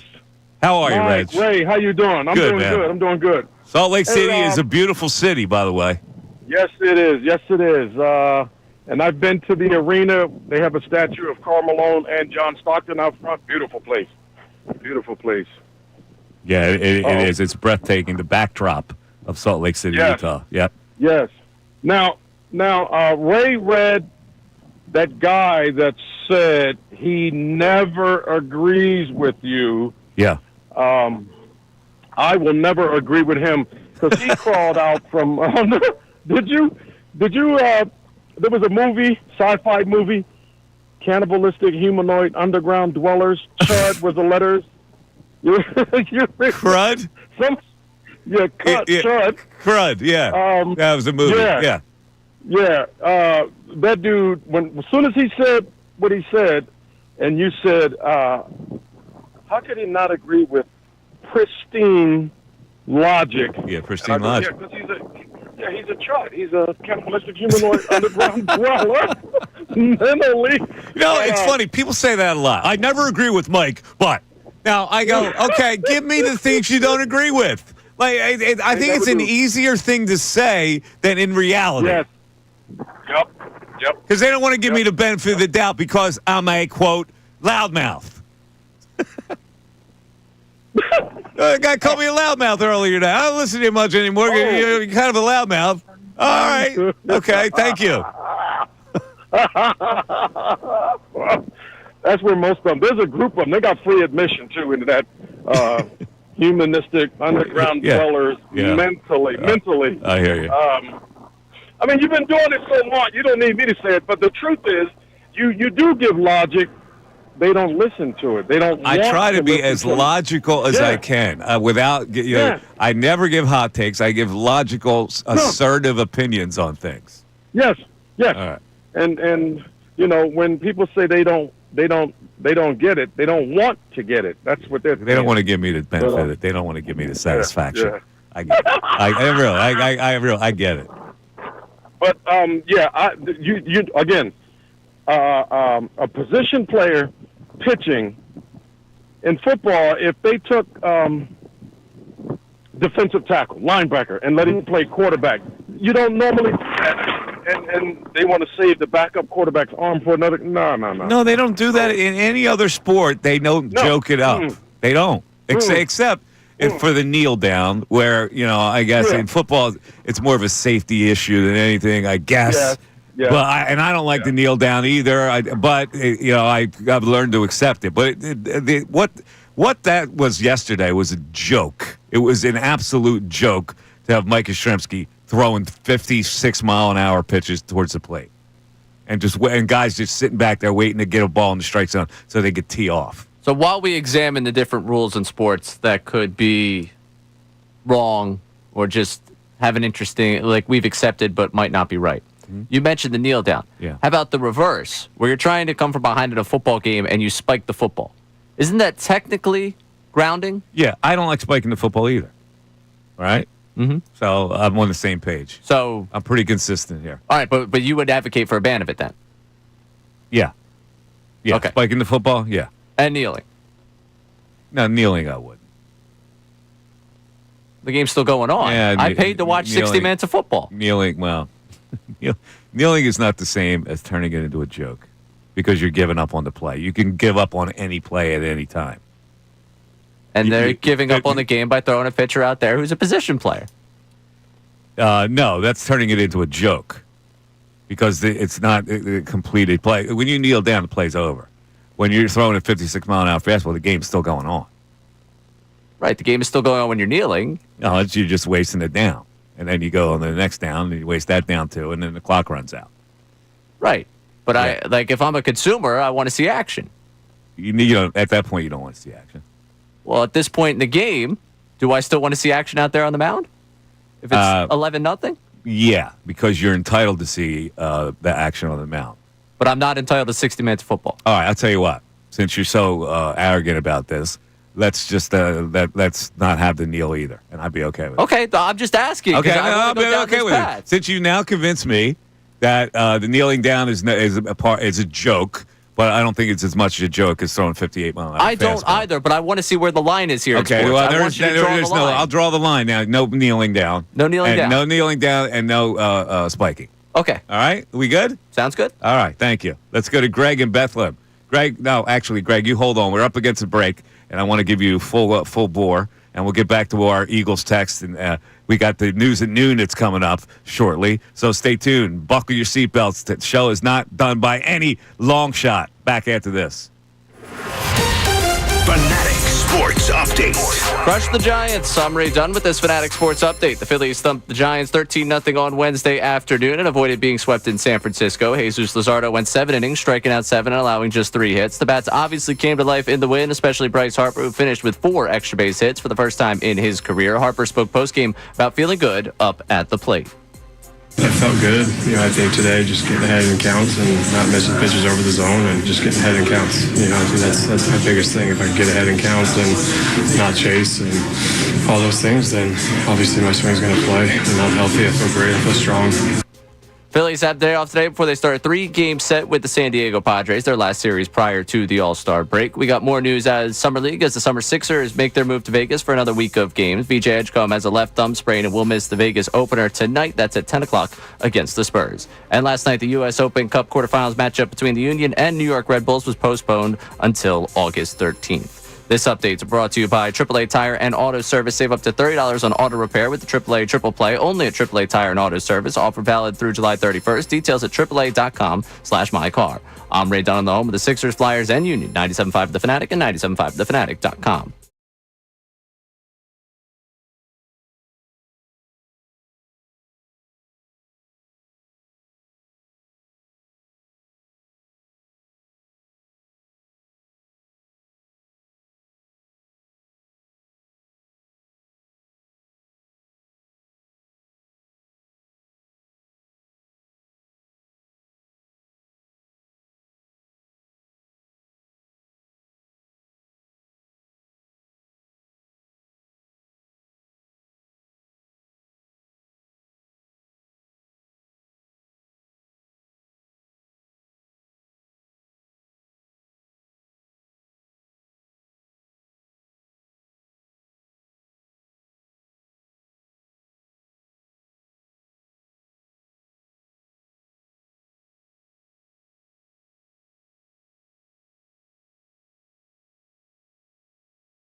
11:54. Mike Missanelli Show. It's 97.5 The Fanatic. 610-632-0975 is how you climb into the show. Okay, so coming up is the news at noon soon. Let's get to our text board with more Eagles text, because in the 12 o'clock hour, we're going to continue to rank the top 20 Eagles in importance. And the back end is tougher. From 11 to 20 is really tough. I think we can come to a consensus on the first 10, but the next 10 are really tough. All right, let's move on to the text. What do you got here? Yeah, Jake from Royersford checking in here saying that Barkley has to be the number one. I understand the quarterback, but look at the season that Barkley had. He was the difference in getting you a Super Bowl. That he should be one. After that, Hurts can maybe be two, but then I have Carter at three at least. Oh, Hurts can maybe be two? So I guess, I don't know, maybe not a big Hurts fan? Listen, man, the quarterback makes everything go, man. The quarterback has to call the plays. The quarterback has to execute. He has to get the ball to Barkley. The quarterback has to do everything. That's why it's the most important position in sports. I don't know that you can rank a running back ahead of a quarterback who won a Super Bowl. I don't think you can either. I can't get there. Yeah, I can't either. Listen, Saquon, he's a homie. You know what I'm saying? I would love to say the number one, but I can't. Do you want me to play the song? No, you don't have to play the song. You sure? Yeah. Did you see, by the way, his commitment on SportsCenter? Who they had him with? What, McKenna? Yeah. Who'd they have him with? Nagandi was the one that did it. Get out of here. They had the Temple alum sitting up there. Nagandi must have been going crazy. Did he put on a good face at least, Nagandi? Of course he put on a good face. He's going to be positive. Nagandi's a pro. He's a happy pro. I was like, you forced the Temple alum to sit up there. Oh, man. Deep inside, he must have been dying. More Eagles text The here. biggest recruit in the history of the school. I think you talked about this before. The wrestling program brought in like somebody that's already medaled in the Olympics or medaled in something ridiculous, because we got a couple of texts on that yesterday. Yeah, a guy from Japan. So it was a recruit from Japan, that wrestler. Was that recruit the biggest recruit in school history for like 6 months, and then McKenna took this over? No. Yeah, well, he was. But see, McKenna being the number one pick in that entire draft immediately goes past That's what I'm saying. Like that Japanese guy. That wrestling recruit had like 6 months of being the best recruit ever. And then It's like, now McKenna's taking the mantle from him. Exactly. McKenna just overpowered him. You were the big guy on campus for 6 months. Correct. Actually, I don't even know if you got to campus yet. You were the big thought on campus for about 6 months. Yes. Go back. Penn State hockey. Live it, Ray. I'm telling you, get on board now. We should do a remote from up there. Temple doesn't have a hockey like a Division I hockey program. No, they don't. I knew some of the club hockey guys, nice guys, but I think I could have allegiance to Penn State hockey. Good, we'll work on that. Let's go up. What's the rink called? The rink is called the Pagula Rink. Pagula, right? Pagula Arena. What's the story with him and Penn State hockey? He's just a benefactor. He, for some reason, he owns the Buffalo Sabres. And the Bills. So this hockey program, he built this arena. I guess they lobbied. I don't know if he's a Penn State guy or not. He might be. Terry Pagula might be a Penn Stater. I don't know. That might be the connection. Pagula. Carbondale, PA native. Yeah, Penn State grad. Okay, there you go. Scranton Prep, too, in case you were wondering. There you go, Carbondale, PA. All right. $7.6 billion. Yeah, not bad. And his kid is, she gets harangued all the time. His daughter is a professional tennis player. Oh, I did know that. Yeah. Her name is? Kim Pagula? Kim Pagula. That feels... And she gets... I just remember she gets a lot of crap because she's a rich girl. And so she becomes the poster child for privilege. And that's why she's a professional player, because she had all the advantages. Jessica Pagula. Kim is the mother. Jessica Pagula, yeah. Kim's the mother, right? Yes. All right. Let's go to Dave let's go to Greg in Bethlehem. Greg, you're on 97.5 The Fanatic. What's up, Greg? Good morning, gentlemen. Morning, Greg. I use that term loosely. I agree with you on that's a dad joke, Greg. Oh. Yeah, it's okay. It's all right. It's like it reminds me of that commercial, that progressive commercial. Don't turn into your dad, but that's all right. It's fun. You're a dad. All right. Yeah. All right, so I'm living up to my reputation. Yes, you are. Sorry about that. It's just you, Greg. It's you. I know. I apologize. That's okay. You don't have to apologize. I agree with you on the position player pitching. I think it deteriorates the integrity of the game, as you said. I think from a practical standpoint, the owners have to vote on that, right? The owners have to vote on the vote? Yeah. Changing the rule. Yeah, but Major League Baseball can actually change that rule. That doesn't. I don't think that has to be collectively bargained. They would just have to get an agreement with the majority of Players Association and why I don't know why would that the players. I don't know. The players would ask for more roster spots, and it would be kind of a squabble that way, which is probably why they did it this way. Well, that's the thing. I mean, if you need the owners' votes, if I'm an owner, I'm not going to want to burn a bullpen spot, and I'm not going to want to pay for an extra roster spot. So, from a practical standpoint, I think it would be a long shot that they change it. Yeah, I think you're right. I'm just this is the Mike rule as commissioner. The Mike rule as commissioner would unilaterally impose it. All right. Well, in that case, I'll increase your salary. Thank you. Thank you very much. See, that's another thing, how progressive I am. I would just do things like that. So, all right, tomorrow, guess what? Tomorrow, I have imposed a new rule. I am the Donald Trump commissioner, and I am executive ordering tomorrow that there will be no more position players. And if you want to fight me, you'll have to take it to the Supreme Court, which you would probably lose, because I have control of that as well.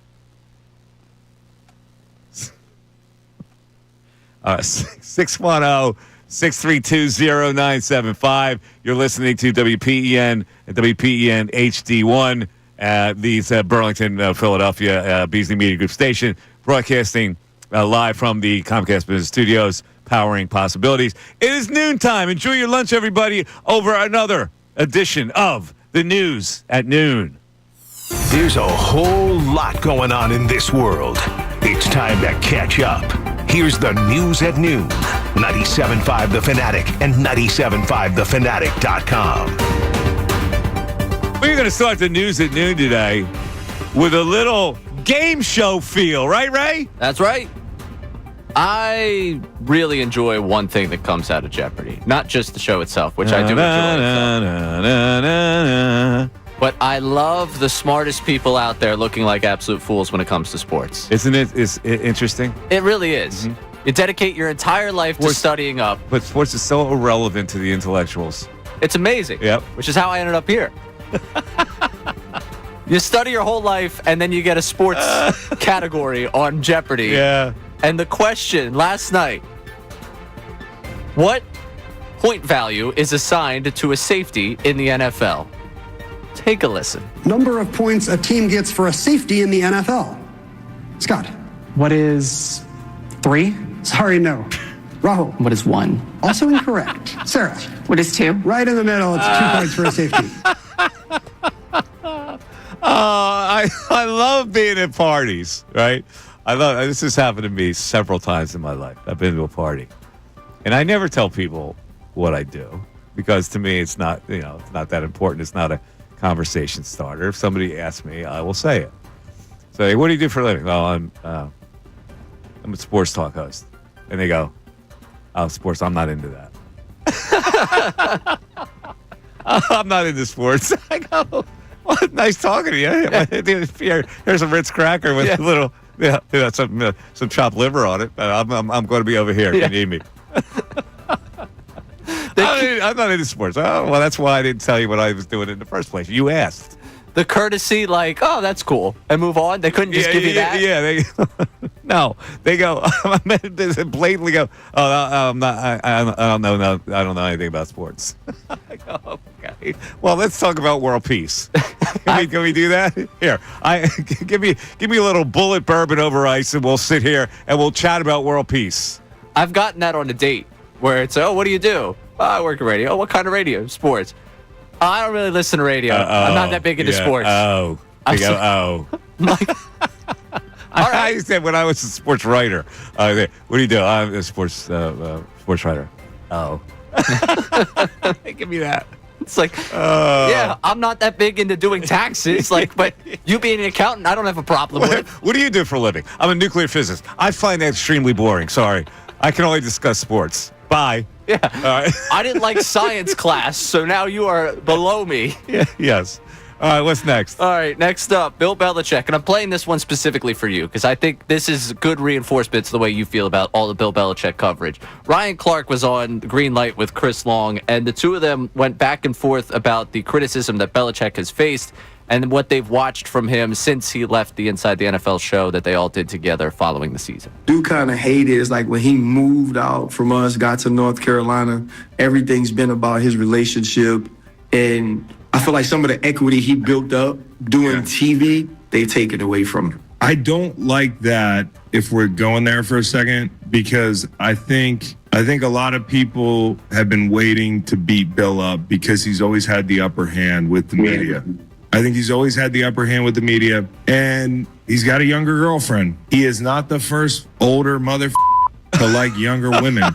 Yeah, bro. Like and so I don't know why he's the one. I understand that there was some stuff at UNC where they were kind of like, where's the? But let's not act like they weren't waiting to do this, whether or not she was on the football field at spring practice. Bro, this was. And it's not even, I think it's not even that he had the upper hand, is that they always had a disdain for him because they couldn't get him to do what they wanted him to do. No control. You see, they had no control over him, and he was so good at his real job, he didn't have to change that. I totally agree with both of them. I think they both make sense when it comes to Bill Belichick and the way he's judged. In fact, recently, we had a conversation. I don't know if it was on the golf course or not. I go, what do you think of this Belichick thing? And I go, well, you said that with disdain. Why? Well, my God, the girlfriend's 50 years younger than him? I go, why does that bother you? What's that have to do with your life? It has nothing to do with your life. It's his. If he wants to be ridiculed because he's with a younger woman, he's willing to take that. Like, this is what I don't get about people. So what? But Belichick has been a controversial figure because he's been kind of a snot. Let's face it. Publicly, he's like a peculiar man. So they pick on something to go. I go, what does it have to do with your life? It's his life. So do you think that there were media members just waiting to find something to pick on him for? Of course. Okay. Of course I do. And this is a perfect opportunity. Chris Long, by the way, the best athlete podcast at using profanity. Yeah, Chris Long. And not overusing it. Chris Long can utter an MF. Yeah. I think he does a very good job. Because usually if we're doing an athlete podcast, I have to bleep out like 3 or 4 things. Yeah. He drops one in there midway through. Yeah. It moves the conversation along. He's the MF master. All right, last one for you here. This is the News at Noon with Ray Dunn. And this is the first that we're getting Livy Dunn into the News at Noon. Uh-oh. Did you see this? Yes. This is, I think, the cover story on the New York Post. The Post has it today. Yes, they do. This is the cover story. This is. Yeah. If you haven't seen this, Livy Dunn apparently was going to buy Babe Ruth's old apartment. Yeah. And I just want to say there is one co-op board in New York right now that should sweat should Paul Skeens never play for one of the New York franchises. Take a listen to why she's not buying that apartment. I was going to get an apartment in New York City, but the gag was, it was Babe Ruth's apartment. So naturally, I'm telling everybody, I'm excited. I was going to buy it, and I was going to pay with cash. I wanted this apartment bad. It got to the point where the realtor was so confident. Paul and I went. I got an interior designer because I didn't want to bring my college furniture to Babe Ruth's apartment. That would be criminal. Then the week that I'm supposed to get my keys to my brand new apartment, I get a call. The co-op board denied me. So pretty much the people in the building voted to not have me live there, which is fine. Honestly, it wasn't financial. It could have been, for all I know, they could have been Alabama fans and I went to LSU. I have no clue. Maybe they didn't want a public figure living there, but I was literally supposed to get the keys, and that week they denied me. She's a little full of herself, isn't she? Yeah, I was going to buy it cash. The cash part was something I didn't need to Isn't know. that a little obnoxious? The cash was a little much. I mean, I guess she was trying to prove a point of just how much she was willing to do for it, for them to still deny her. But the cash thing, I was like, oh, all right. Listen, we got it. You know, you're an influencer. He's the major league pitcher. Well, He's got money. so Paul and I went to look at it, and I was going to give him cash. The cash part is still crazy. She sounds like a little snit, man. Really? Yeah, she does. I thought you were I going didn't to like have that. issue with the public figure thing. Yeah, well, she likes to think she's a public figure now. I mean, she is. But for the wrong reasons. You think for the wrong reasons? Yeah, she's embellished. You know, she's like a public figure like that Kristen Cavallari is. Like, they're kind of at the same level. Kristen Cavallari. You know that Kristen Cavallari who was on that show. What was it with it was out in California with LC and like they had a whole Laguna crew. Beach? Yeah, Laguna Beach.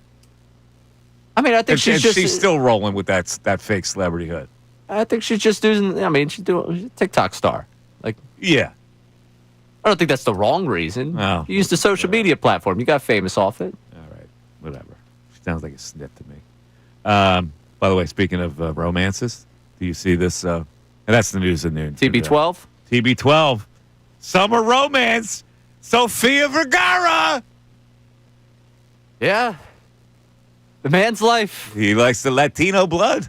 Or Latina blood. Or was it a Brazilian? Is that considered Latina? I don't know. I get. Sofia Vergara is Latina. I don't know. So as I can tell you she's beautiful. Considered Latina for being Brazil. I don't know. know. Whatever. I don't know what the consideration is there. But you give TB12 a thumbs up on that one with Sofia? TB12 continues to win. Continues to do well at life. Ibiza on the yacht, hanging out with her. I know. She just got divorced, too. What a life. The body's not even cold yet, and he moves right in. 610-632-0975. Couple open lines. Good time to get in. We'll continue our Eagles Top 20. More Eagle text. And we have some prospective Philadelphia Phillies trades that we were going to go over yesterday, but we'll bring it back today. We're back after this. Thursday.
Mike Missanelli Show, 97.5 The Fanatic. All right, most of this show has been about position players pitching. I got to be honest with you. I'm looking at guys like Rob Thompson and Bob Melvin. Bob Melvin had to do it yesterday. And I guarantee you, with the laughter that's coming from both sides, when this game is now a joke, old school guys like Rob Thompson and Bob Melvin probably hate doing it. But their excuse is, well, the league allows us to do it. The league rules allow us to do it, so why wouldn't we do it? That's why I'm closing down the loophole. That's why I'm saying no more. They can't do it. And it would preserve the manager's dignity also. How's that? I got you. Because the managers look like idiots when they do something like that. The game looks dumb. I mean, the guy looks dumb. And Bob dumb. Melvin, did they have a camera shot of Bob Melvin? Was he embarrassed that he had to do that? He should be.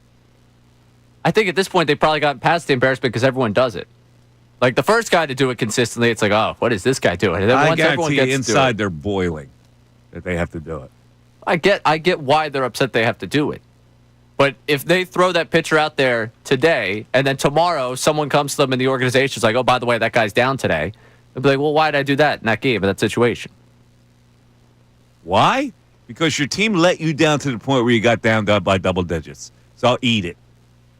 That's what I said. And if they ban it, Mike, I told you, I'm not going to be on a picket line. I'm glad you're on board. Another brilliant idea by myself. Mike, I never agree with you. You're a bit of a loudmouth. Yeah. I do actually like the person that tuned in at noon. And you're not wrong. You're not wrong, Ray. Let's go to Dave in Scranton. Dave, you're on 97.5 The Fanatic. Dave. Hey, what's up, Mike, Ray? How you guys doing? What's up, Davey? Hey, Mike, what that putting the position player? I mean, there's not many, but there's a few that are decent that got curveballs. Oh, who has a curveball? When have you ever seen that? Stop it. Well, who are decent? Extra inning game when you're still trying to win. There's no more extra innings. Well, yeah, with that rule, I guess that's they right. get over Yeah. too early. Correct. You know, but yeah, I guess you're right. It does take away from the game, really. Dave, you sound like an old school guy, right? When you see something like that happen, when you're watching that kind of slop, what are you thinking? I'm just hoping one of our players hits a home run. Oh, you do? Then what good would that do? Like That's almost more embarrassing. Like, when you get congratulated for hitting a home run off a puffball? Yeah. Remember that Rojas? That was his first home run. Yeah. Last year. Yeah, Rojas hit one. They're the type of guys that hit him. Yeah. And Mike, with the Eagles, I think you got to go the quarterback number one and Barkley number two. I think that's a no-brainer. Lane Johnson up there and Jalen Carter somewhere in the top five. Absolutely. Jalen Carter's got to be high. So's Quinyon. For my money, Quinyon's got to be in there. How about that Cooper DeJean? Nobody really. Yeah, I don't have Cooper in the top 10, but he is very important. So on that note, let me go over to my bottom 10. I've got Devontae Smith 11. He just missed my top 10. I've got Cam Jurgens 12. I've got Cooper DeJean 13. I've got Nakobe Dean 14. I've got Keely Ringo 15. Going to be a starter, Ray. I've got Reed Blankenship 16. Jordan Davis 17. Moro Ojamo 18. Tyler Steen 19. Andrew Makuba 20. Ooh. You see what I'm doing there? Young guys that have to step in become very important now with Vic Fangio as the defensive coordinator. Keely, Andrew Makuba, new starter like Tyler Steen, Moro Ojomo, who has to step up, Nakobe Dean, who has to recover. Still very important. Who do you have for your back? All right. Back 10. So at 11, and this is subject to move up if he appears at one more place publicly, because I don't think we've seen enough of him this offseason. Cooper DeJean. All right. Cooper DeJean. And there are a lot of people saying, you know what?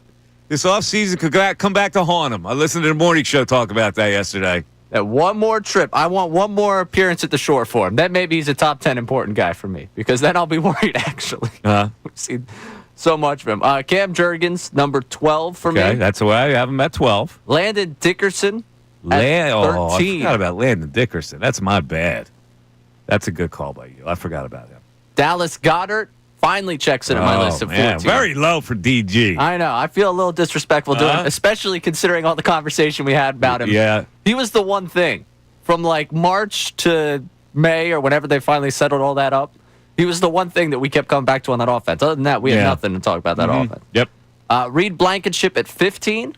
Okay. That's close to where I have him. I will go Jalix Hunt that's for 16. Pretty good call, buddy. Because I think his emergence late, especially in that Super Bowl, really helped him. Pretty good call, Jalix Hunt. On that note, then it becomes a kind of a battle of the guys in the interior. Jordan Davis and Moro Ojomo, I think, could be probably interchangeable there. What? That would make me 18 and 19. Yeah. And then I will throw at 20 Keely Ringo. Okay. All right. That's fair. I can't believe I forgot Dickerson. I think Tyler that's a good Steen thing on there, though. I put Tyler Steen on there because he's a new starter who has to come through. Because that position is insecure right now. Right. I feel it. All right. 610-632-0975. On the other side, we got Andy. We got Jerry L. checking in. We got our text board. It is the Mike Missanelli Show on 97.5 The Fanatic. Fanatic Sports Update. Crush the Giants. I'm Ray Dunn with this Fanatic Sports Update. The Phillies thumped the Giants 13-0 on Wednesday afternoon, avoided being swept in San Francisco. Jesus Luzardo went 7 innings, striking out 7, allowing just 3 hits. The bats obviously came to life in the win, especially Bryce Harper, who finished with 4 extra base hits for the first time in his career. Harper spoke postgame about feeling good up at the plate. I felt good. I think today just getting ahead in counts and not missing pitches over the zone and just getting ahead in counts. I think that's my biggest thing. If I can get ahead in counts and not chase and all those things, then obviously my swing's going to play. And I'm healthy. I feel great. I feel strong. Phillies have the day off today before they start a 3-game set with the San Diego Padres, their last series prior to the All-Star break. We've got more news out of Summer League as the Summer Sixers make their move to Vegas for another week of games. VJ Edgecombe has a left thumb sprain and will miss the Vegas opener tonight. That's at 10 o'clock against the Spurs.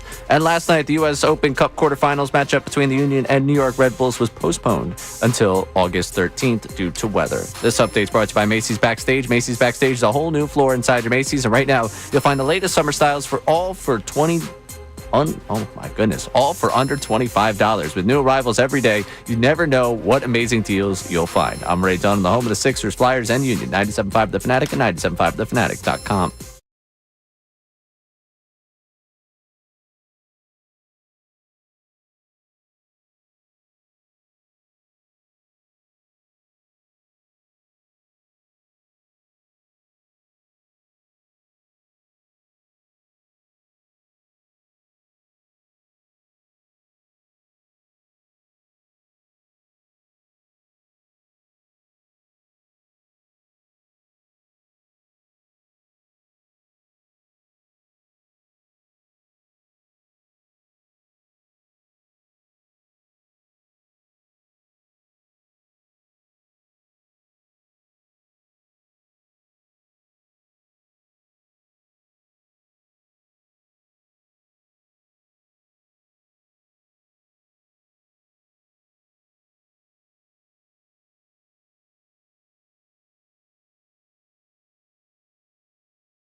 12:27, Mike Missanelli Show. All right, let me hear it.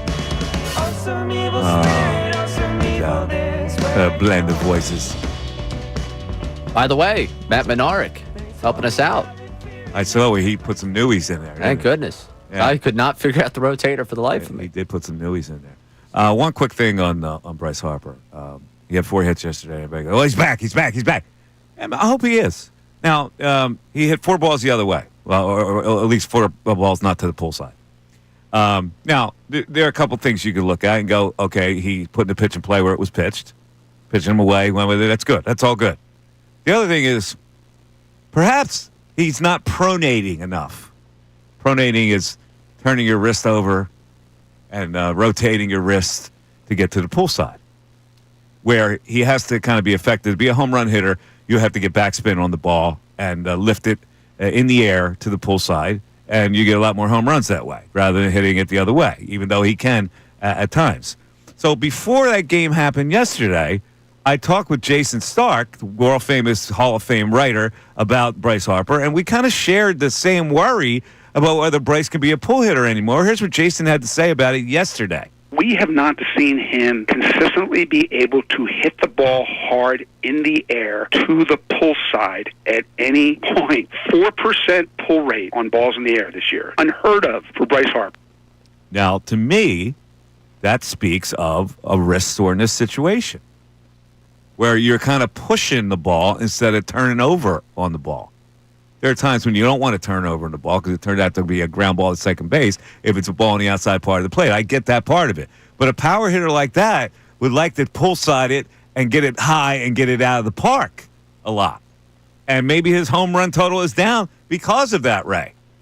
Does that make any sense? So it does make sense. And I was right about to get to Merriam-Webster when you used, was it pronation? Pronation. Pronation, yes. right there. That was well above my SAT level. Yeah, you got to pronate the wrist. Pronate the wrist. I had no idea. Mm-hmm. I understand what you're saying there with him pulling the ball. I will say that yesterday, I think, to me, still feels like the step in the right direction because it did seem like he was at least seeing pitches and he was at least getting bat to ball in a way we haven't seen since he came back. That's all good. That's all good. And the exit velo was there. I mean, I think it was 3 hits of 105 plus. All My good. question from like the idea of him being able to pull the ball, is it more of he hasn't yet been able to get his timing to get to a ball where he can pull it? Or yesterday he was just putting it in play? Or is it what you're saying where it will not be? I mean, listen, how long does it take to get a timing? This guy's a professional hitter. You know, I just think he is holding back something. If he finds this to be the swing that works best for him right now, is what you got yesterday enough? He gets 4 hits a game. Well, yeah. And 4 extra makes it. If he doesn't hit the ball out of the park, no. I need Bryce Harper to be a 30 home run guy.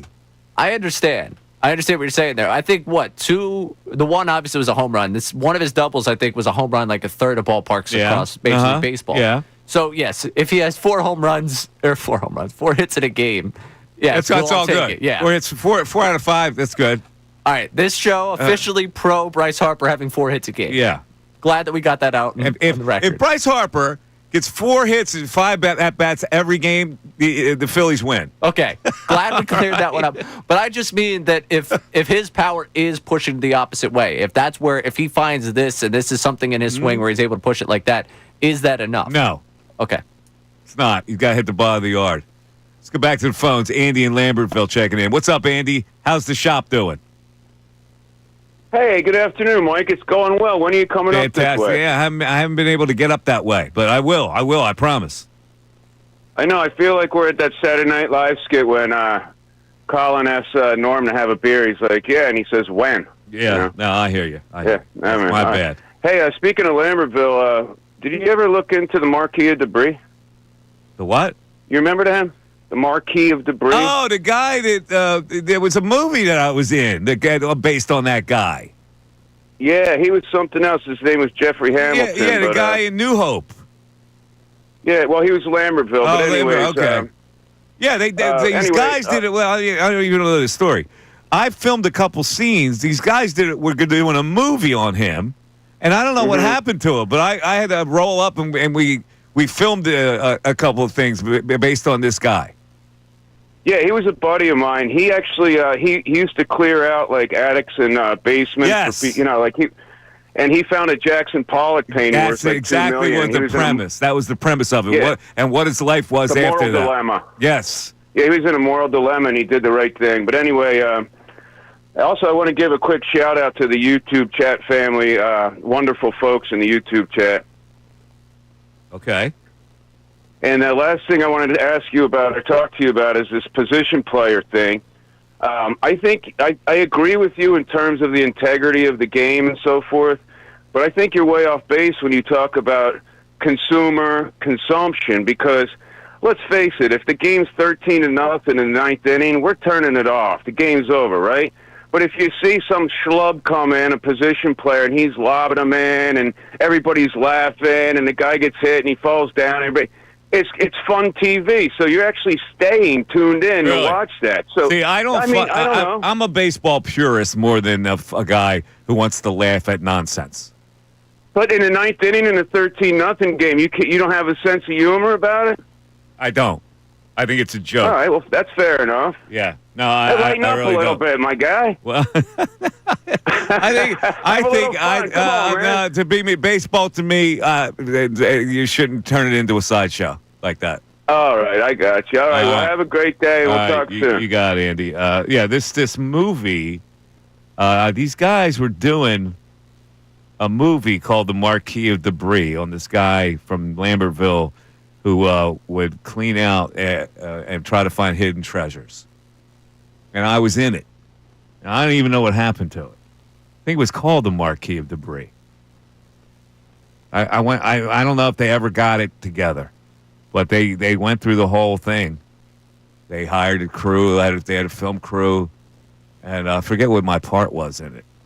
Marquis of Debris. He found a Jackson Pollock, a rare Jackson Pollock, in his discoveries of cleaning out attics and barns and stuff. Yeah, I guess they never got it made.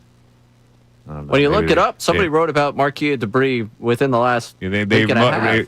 Really? With looking back on the 1986 DC-33 strike through the Daily News review of trash disposal sites, the Marquis of Debris reviewed trash sites to see if they were restaurants for rats.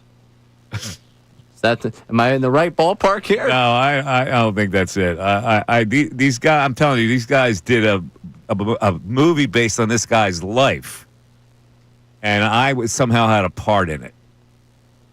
And I did. Jeffrey Hamilton? Is that the name of it? Yeah, that's the guy's name. Got it. Yeah. Trying to find it. Yeah, I don't think the movie. I tried to find it as well. I don't think the movie ever got. Maybe they ran out of financing or whatever, but they made an effort to do it. So if those guys are listening, give me a call and let me know how that worked out. All right, let's go to Jerry L. checking in Jersey. What's up, Jerry L.? Michael, how are you today? How you doing, buddy? Good. You here with Ray? Ray, Fred. We call him Fred around here. Yeah. I never mentioned it much, but I was an extra in 4 movies. Were you? Yes. What movies? Back Age of Innocence. I'm in a Scorsese movie. How about that, Mike? You were in the Sports Agent movie? Yeah, Scorsese movie. Oh, a Scorsese movie. Age of Innocence. Age of Innocence you were in? Yes. That, Creed, Balboa. Get out of here. And a commercial. You were in a commercial. You were in Balboa? Yes. Oh, I'm going to have to check it out. What were you in the restaurant? You gotta look quick. You gotta look real quick. Did you get paid for that? What's that? Did you get paid? Oh yeah, as a matter of fact, the what was it? Creed, the Creed one. Did you have to join SAG? We did it. No, I still haven't had to join. I got 4 after the 5th one. I got to join. Okay. But we shot it at Victor's Cafe. Oh yeah, I know it's at Victor's Cafe. Rocky Balboa. Yeah. Yes, it was cool. Yeah, cool. Look at you. You're a celebrity. Now back to sports. You're an aristocrat.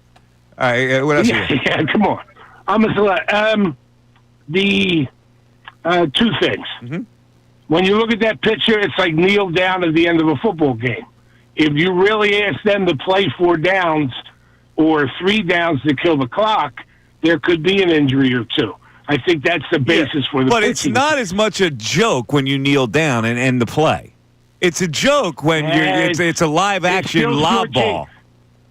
Yeah, Mikey, it's still shortchanging the audience. All right. Marginally. Yes. Now, next one.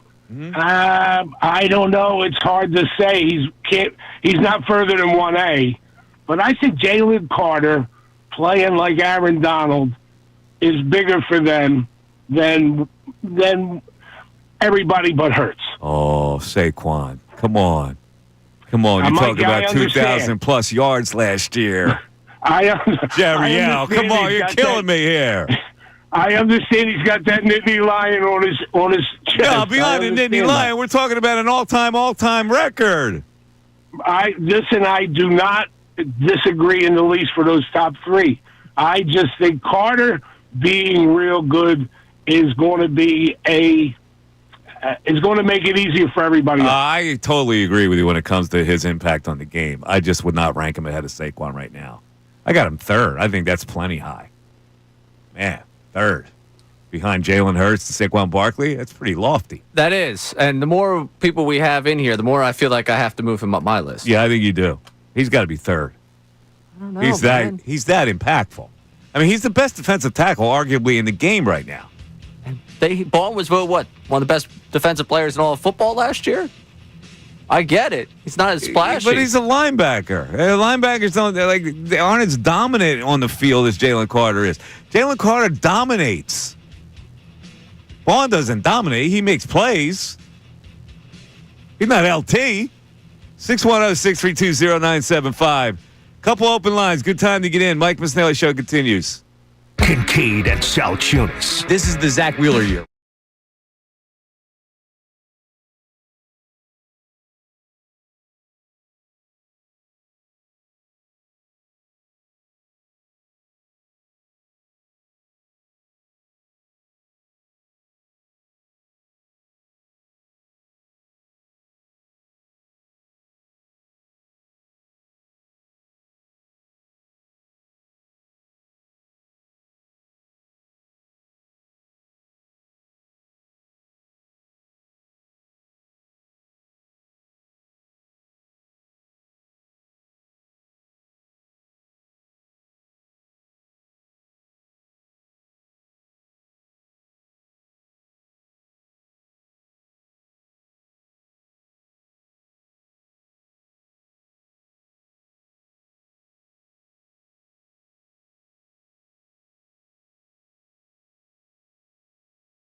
Show 97.5, The Fanatic.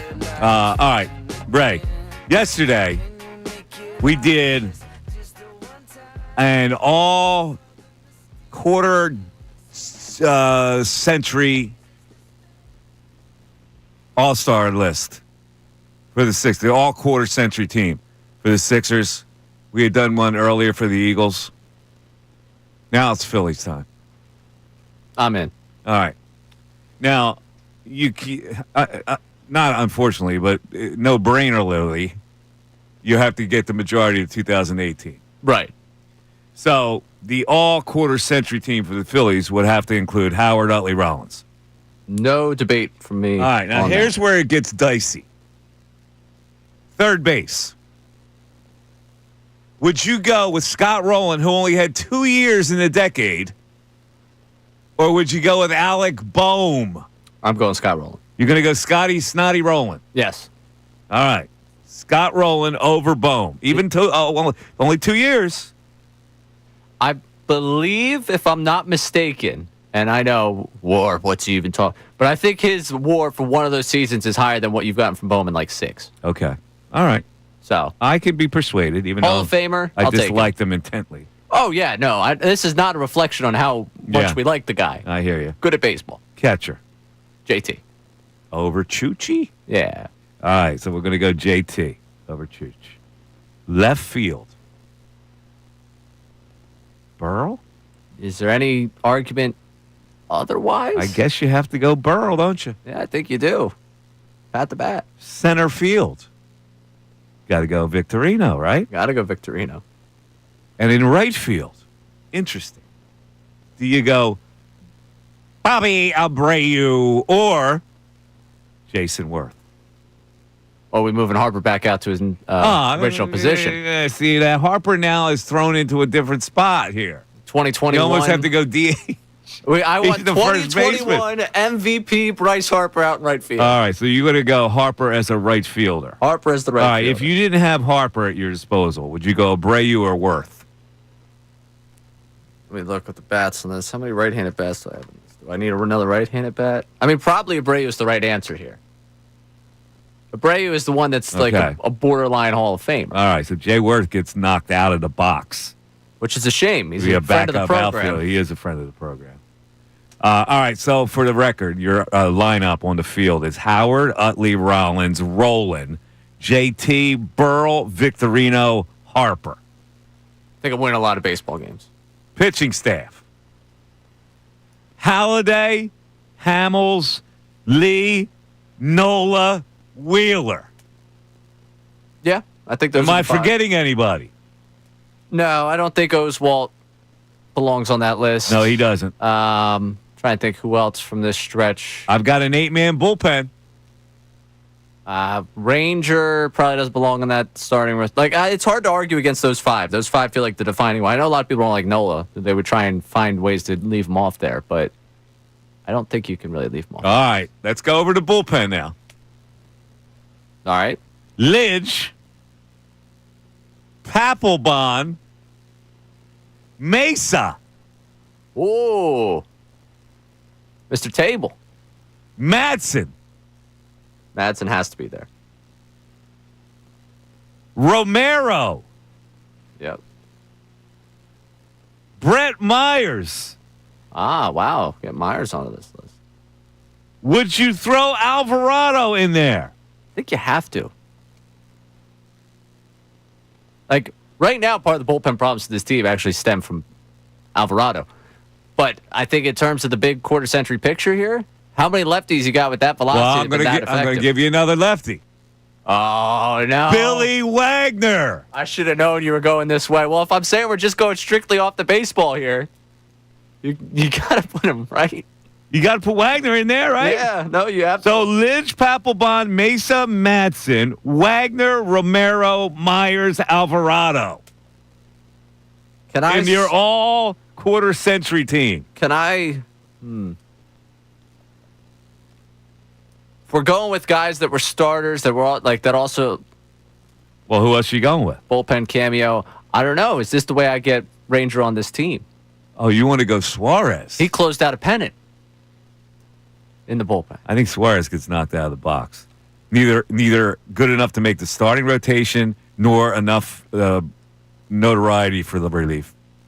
Yeah, I also probably wouldn't use him. He gets knocked out of the box. Unfortunately, he does not make the all-century team. We got some people on YouTube asking right now about putting together a bench. Okay, you want to put together a bench? Yeah, well, we want a 5-man bench here. Oh, also, we just put Schwarber on the team as a DH. We didn't have DH in the National League for a long time, but I guess you can. Schwarber DH. Yeah, why not? You can probably put Worth as a backup player, right? Yeah, Worth makes the team. You got to put a backup infielder. Who's the best backup infielder they've had? Or a guy who was a starter who you could use as a backup. Would you put Turner there? We get the all-century team? Yeah, Turner fills in when Utley's out. We finally see Turner at second base. Yeah. We got to put Turner as a back, and you now need a backup catcher. So Chooch would have to be there, right? Right. So you got to have a 6-man bench: Schwarber, Worth, Turner, Chooch, Tomey, Jim Tomey. Yeah, I guess you got to go Tomey. And one more. We need one more guy. One more guy. It's got to be another infielder, maybe like a combo player. Eric Bruntlett. No. Greg Dobbs. We put Dobbsy? Why not? A left-handed pinch hitter? Let's let Dobbs. All right. 610-632-0975. Back after this. Fanatic Sports Update. Crushing the Giants. I'm Ray Dunn with this Fanatic Sports Update. Phillies thumped the Giants 13-0 on Wednesday afternoon, avoided being swept in San Francisco. Jesus Luzardo went 7 innings, striking out 7, allowing just 3 hits. The bats obviously came to life in the win, especially Bryce Harper, who finished with 4 extra base hits for the first time in his career. Harper spoke postgame about feeling good up at the plate. I felt good. I think today just getting ahead in counts and not missing pitches over the zone and just getting ahead in counts. I think that's my biggest thing. If I can get ahead in counts and not chase and all those things, then obviously my swing's going to play. And I'm healthy. I feel great. I feel strong. Phillies have the day off today before they start a 3-game set with San Diego Padres, their last series prior to the All-Star break. We got news out of Summer League as the Summer Sixers made their move to Vegas for another week of games. VJ Edgecombe has a left thumb sprain and will miss the Vegas opener tonight. That game's at 10 o'clock against the Spurs. And last night, the U.S. Open Cup quarterfinals matchup between the Union and New York Red Bulls was postponed due to weather. That game will now be August 13th. This update is brought to you by the local Rheem Pro partners at thereamteam.com. When you want your home to feel like a dream, it has to be Rheem. Stay cool with a high-efficiency AC system from Rheem, RHEEM. Find your Rheem Pro partner at thereamteam.com. I'm Ray Dunn, the home of the Sixers, Flyers, and Union. 97.5 The Fanatic and 97.5thefanatic.com.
Get in at 610-632-0975, 610-632-0975, either via text or via actual conversation, which I favor. We're talking a lot about the Phils and what happened yesterday with Bryce Harper, but also what happened at the end of the game, which I find disgraceful in Major League Baseball, that you're allowed to turn it into a beer league softball slow pitch at the end of a game because you're down by double-digit runs. It is an embarrassment to the game of baseball that Mike Yastrzemski was lobbing balls and hoping that somebody would hit a pop out like Bryce Harper did, believe it or not, or a fly out, or miss a ball and hit a ground ball. It was a double play. Didn't he get a double play in that game at the end?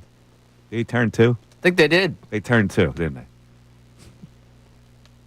I'm watching it. I'm going, it's a joke. Why you're turning professional baseball into a joke by allowing this?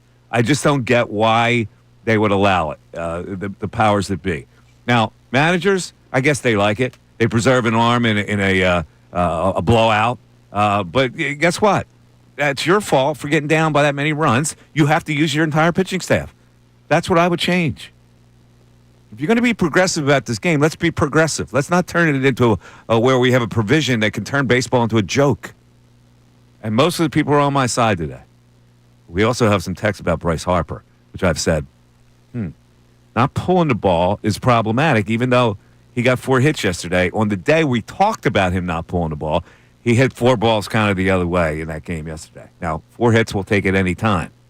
But I like to see a little pull side Bryce Harper, home run, backspin, ball in the air, Bryce Harper, to right field.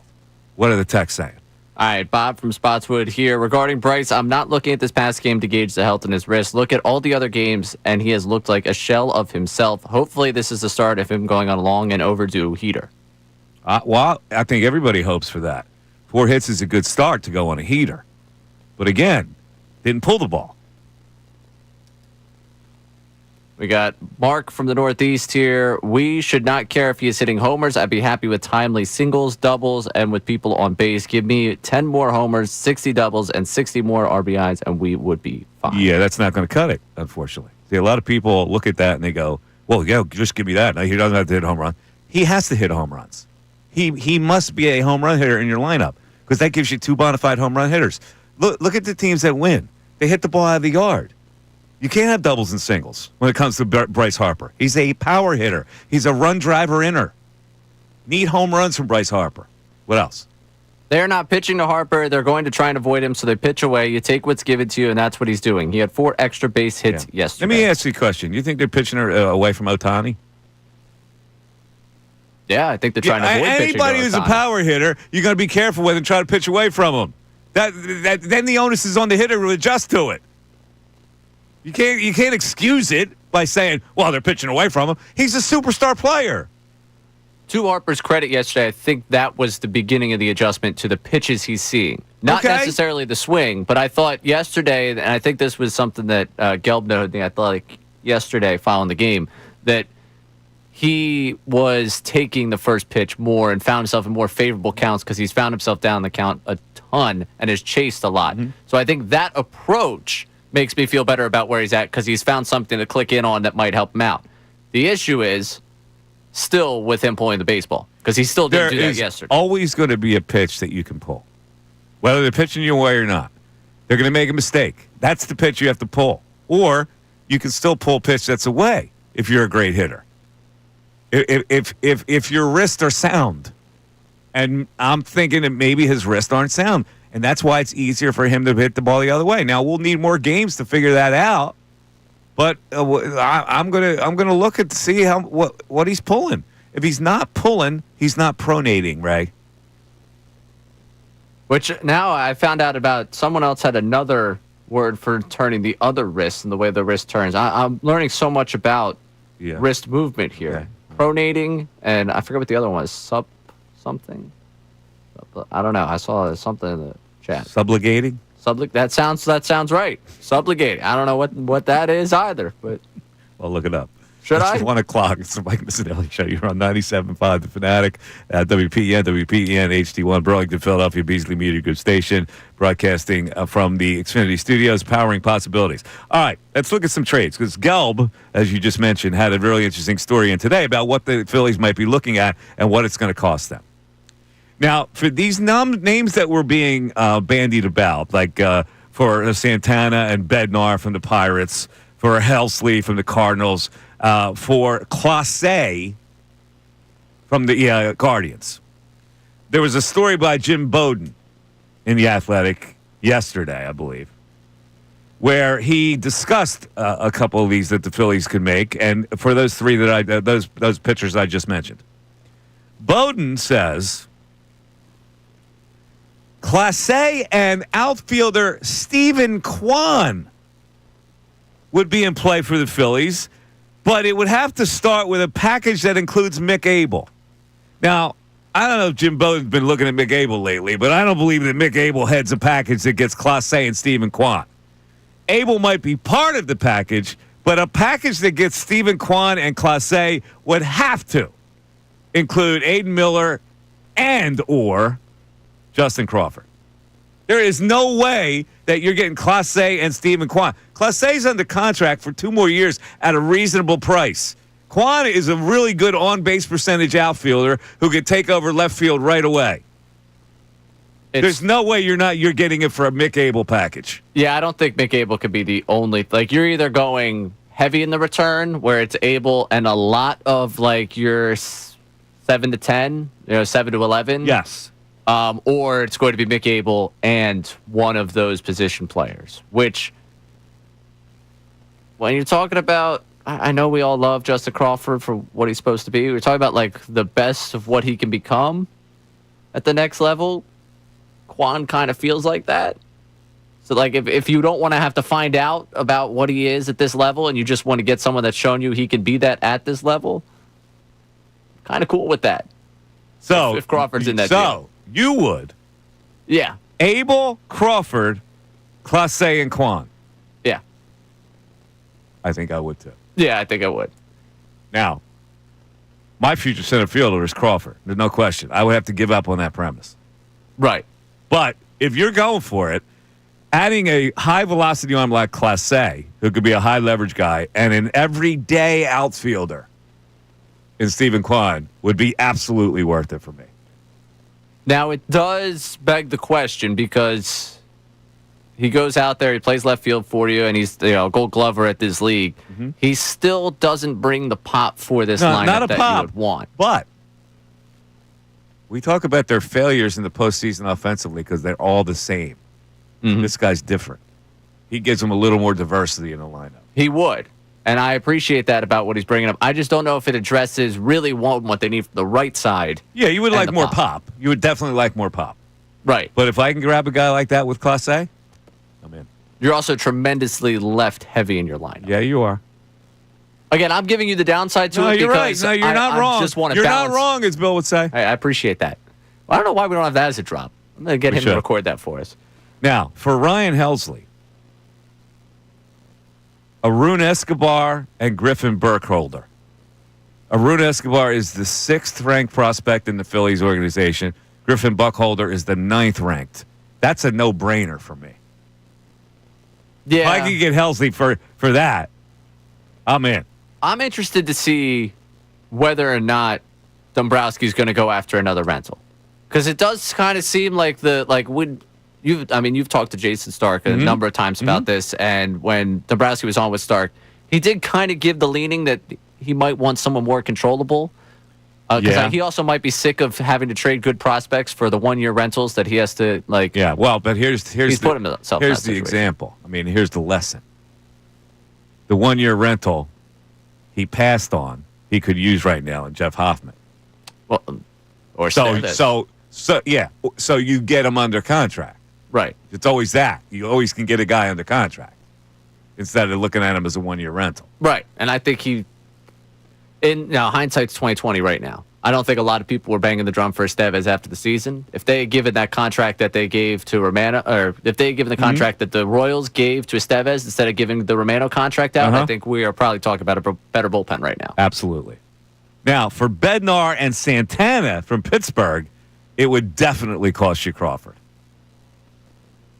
So it's a matter of whether you want to give up. Now, Aiden Miller's in the picture too, but Aiden Miller has not hit for power at Double-A. He hasn't hit that well in Double-A. I don't know where he ranks as far as teams want to acquire him now. I think teams will still take the. Okay, all right. Well, you're going to have to include him or Crawford in the picture with Abel. If you're not going to give Painter, all right, I get it. He's an untouchable. Abel, Crawford, Miller, no longer untouchable for the Phillies. It's going to take a lot, I think, for them to part with Miller. Now, another thing that Gelb says in his story today is that one of the guys that could generate some interest now is a starting outfielder named Brandon Marsh. Mm-hmm. So he could be in a deal that would get you what you need bullpen-wise or left field-wise. And you could cut ties with Kepler because he's owed less than $5 million over the remainder of the season. I think 50-50 that Kepler's here on August 1st. You think he's going to go?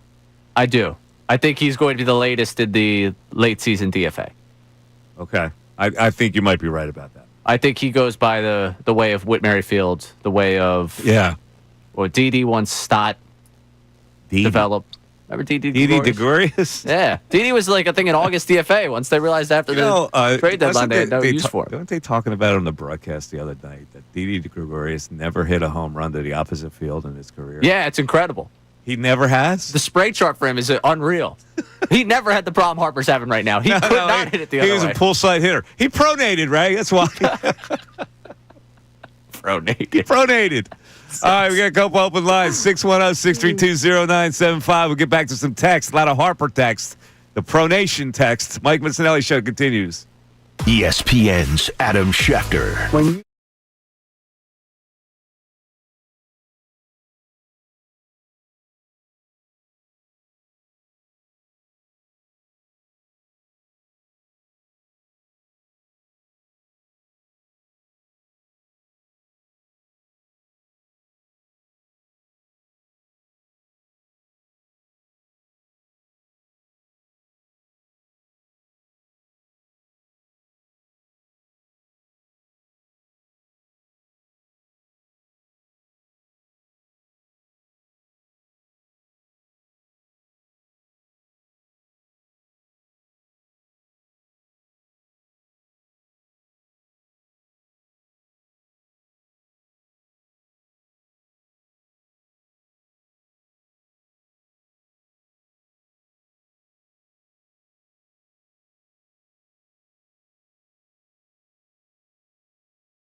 110 Mike Missanelli Show, 97.5 The Fanatic. Our good buddy and teammate, John Kincade, this morning got really hot and bothered about a particular subject, and I'm trying to figure out what I'm missing here.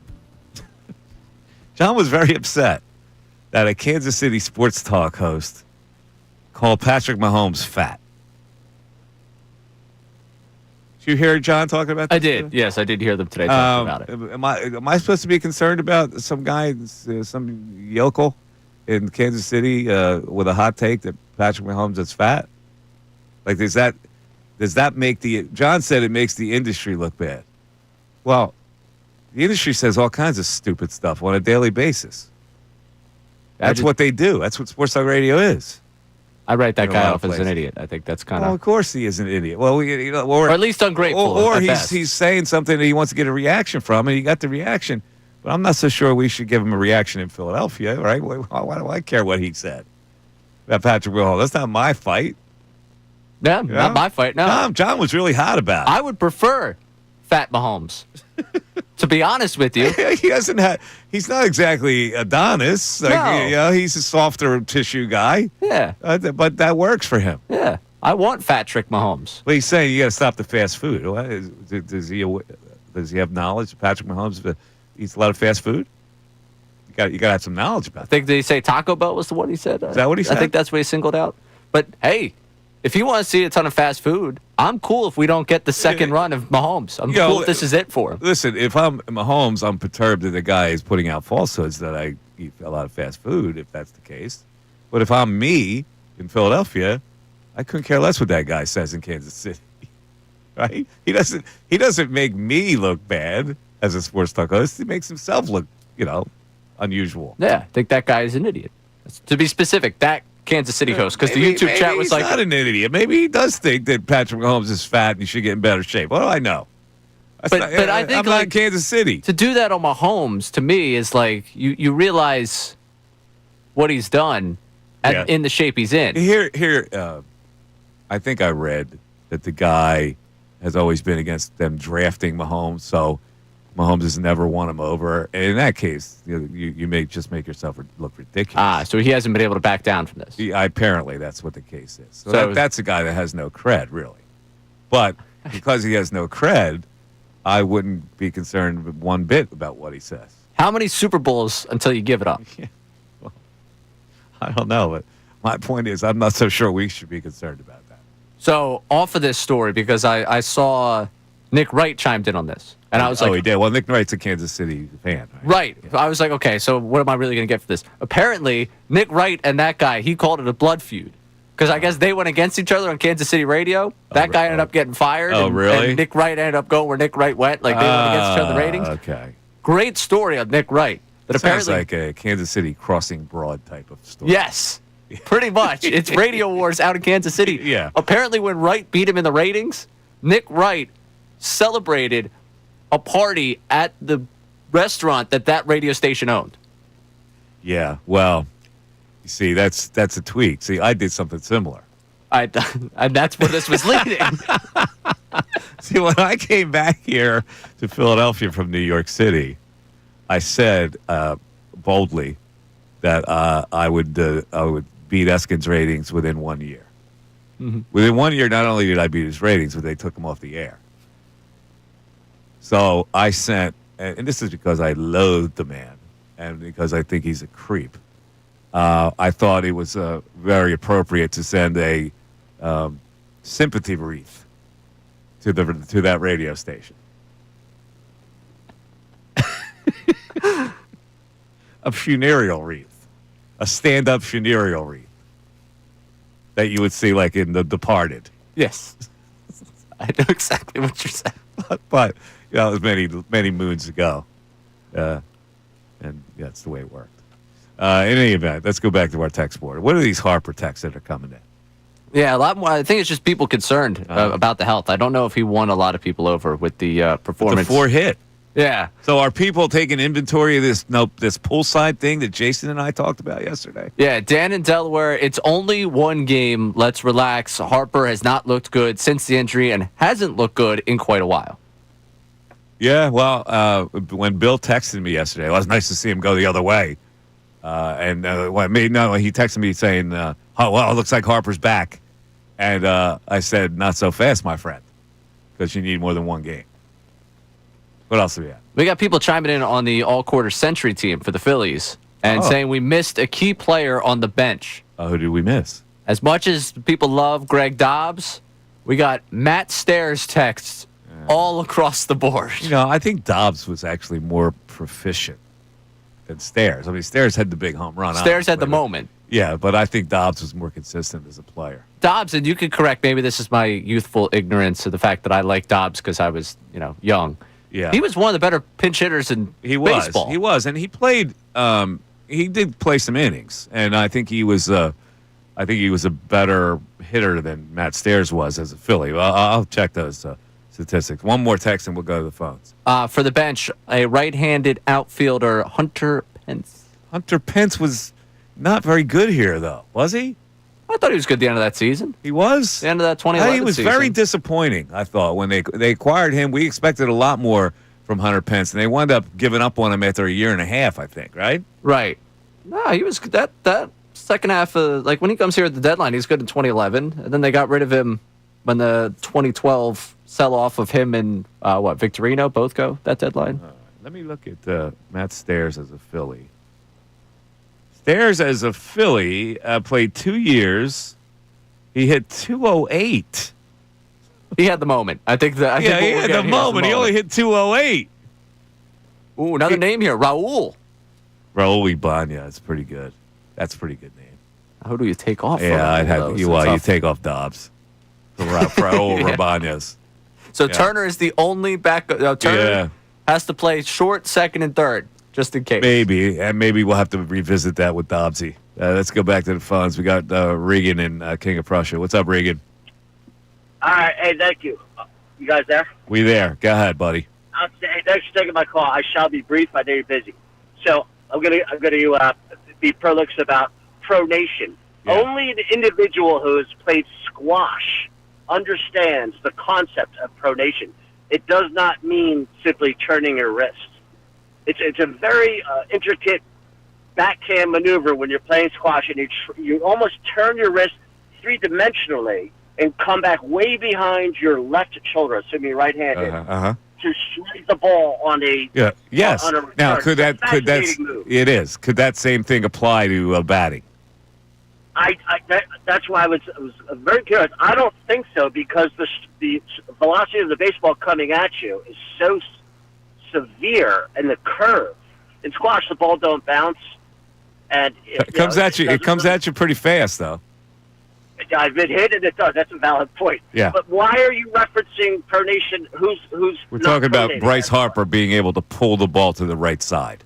Oh, well, I don't know, man. That's a very interesting statement. That's I'm all about pronation, Regan. Hey, let me tell you something. It's a very difficult. I don't think they pronate to the extent that a squash player does. He used to play squash. Yeah, you're right. You're right about that. Most of the time, pronation is talked about with the ankle as well. So I have a question about the Yes, I'm all about it. I'm all about the pronation principle. Now, listen, I have a question about Detroit Tigers. Yeah, good team. Now okay, they're coming to the bank in 3 weeks, roughly, something to that effect. Yeah. I don't have the schedule in front of me. I asked my lady friend, honey, do you want to go see the Detroit Tigers? Well, Reagan, I don't know. So she's not going. That's over. Is that worth going to that game? I think it is. Absolutely. They're a World Series contender. Is that right? Yes. Cool. Now, I'm going to go there by myself. You know what I mean? Well, ask a buddy to go with you, for crying out loud. Ask a pronation buddy. They got to make sure they're having a good time. Heck with Ask one of your pronation squashers to go with you. Hey, man, let me tell you, squash was so difficult to learn. Oh, my God, it was such a challenge. Anyway, listen, have a great day. All right, buddy. You got it, Reed.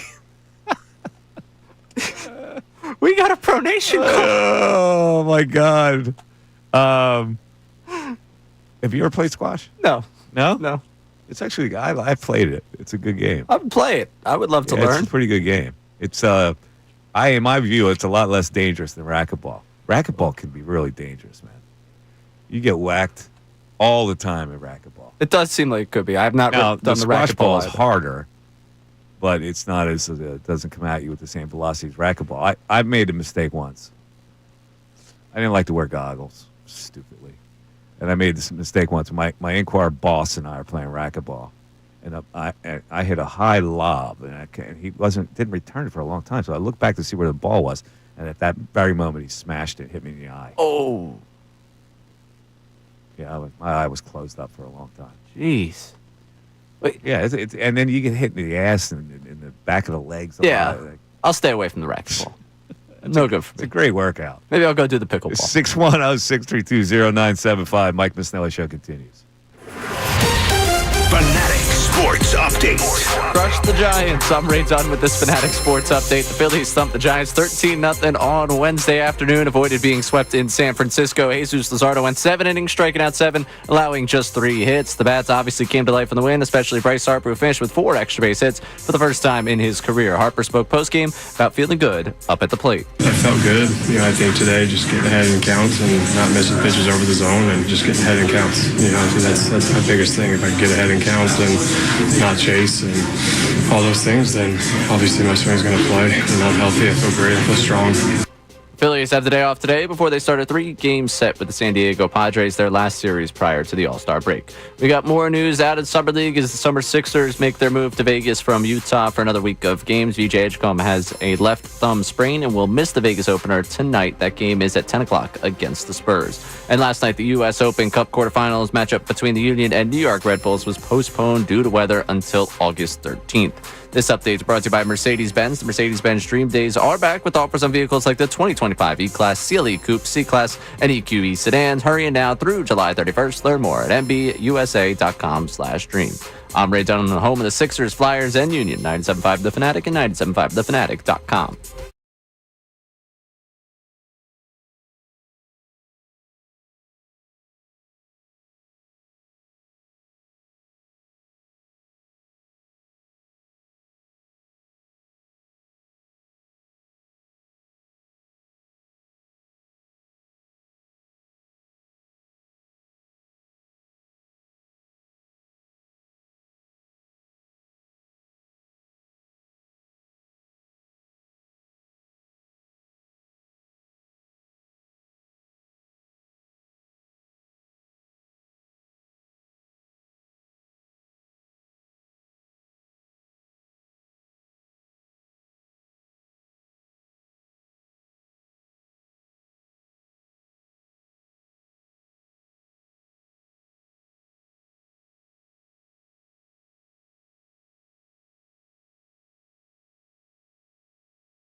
Show. 97.5, The Fanatic. All right, we did this all-quarter central team for the Phillies.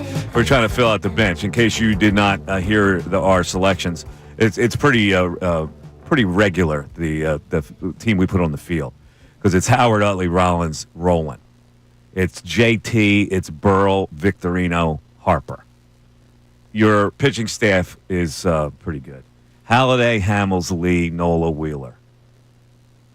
Your bullpen, also pretty good. Lidge, you know what the thing is, right? You can use all these guys in what they call high leverage situations. Lidge, Papelbon, Mesa, Madsen, Myers from the right side. 3 lefties. Wagner, Alvarado, J.C. Romero. Pretty good. Pretty good. Bench. 6-man bench. You got to have a backup catcher so Chooch gets the nod.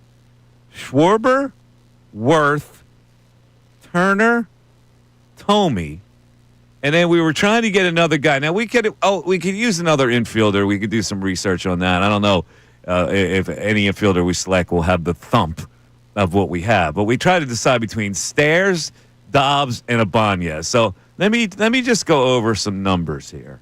We'll start with Stairs. Stairs played 2 years here. He had 24 home runs and only 33 runs batted in, and he hit 208 as a Philly. It's not exactly great numbers. He's receiving votes based on a moment. Greg Dobbs, 4 years, 29 home runs, 130 RBIs, and he hit 261 as a Philly. That's your boy. Raul Ibanez, 3 years as a Philly. How many home runs did he hit, Ray? Raul? 73. 70 home runs, 260 RBIs, and he hit 264. Who gets the nod? Raul. Raul definitely gets the nod. So we have Raul and Worth as our backup outfielders. We have Turner as the lone backup infielder. We have Tomey, who could play first base, and Schwarber, who's the DH. Now, Dawood, with a very important acknowledgement for our roster. Mm-hmm. We need someone to bridge the gap between Bryce and Papelbon. We don't want anyone getting choked out and took out. Well, that would be Tomey. Tomey's going to be the one to lay down the law there? Spread out. He would get a spread out. This list also made me think, because we did the anti-Eagles. Mm-hmm. The anti-Phillies. The anti-Phillies. The ones that, over the last quarter century, drove you nuts the most. So many that you could put on this list. You want to start by position? You got some ideas? Well, I just know for you specifically, like, does Rojas crack your anti? Like, that would be one right off the jump. Like, I've now experienced. Yeah. Kepler, for me, might be on my anti. You know, here, first of all, Rojas looks like he has old man face. In what sense? He's young, and he looks like he's 70. Like, his face looks like a 70-year-old. Really? Yeah, he has old man face.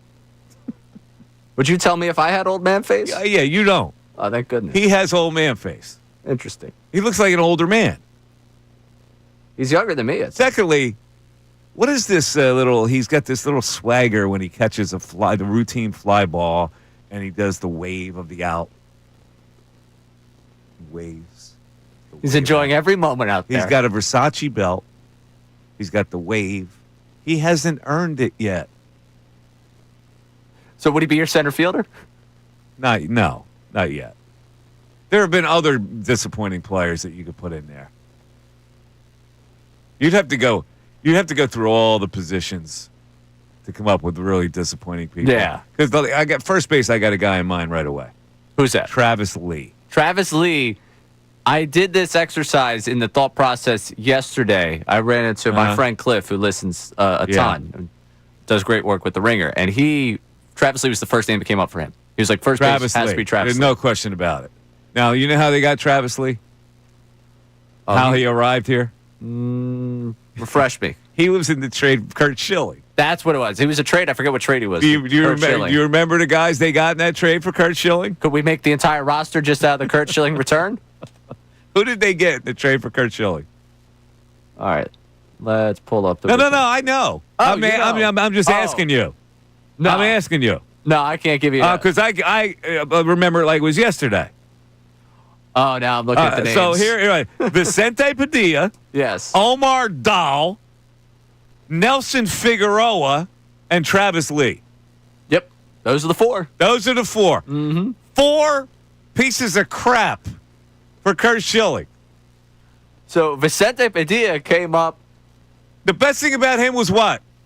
He was an all-star in 02. He because they had to have one guy. That's right. Yes, but what was the most notable thing about Vicente Padilla here? What was it?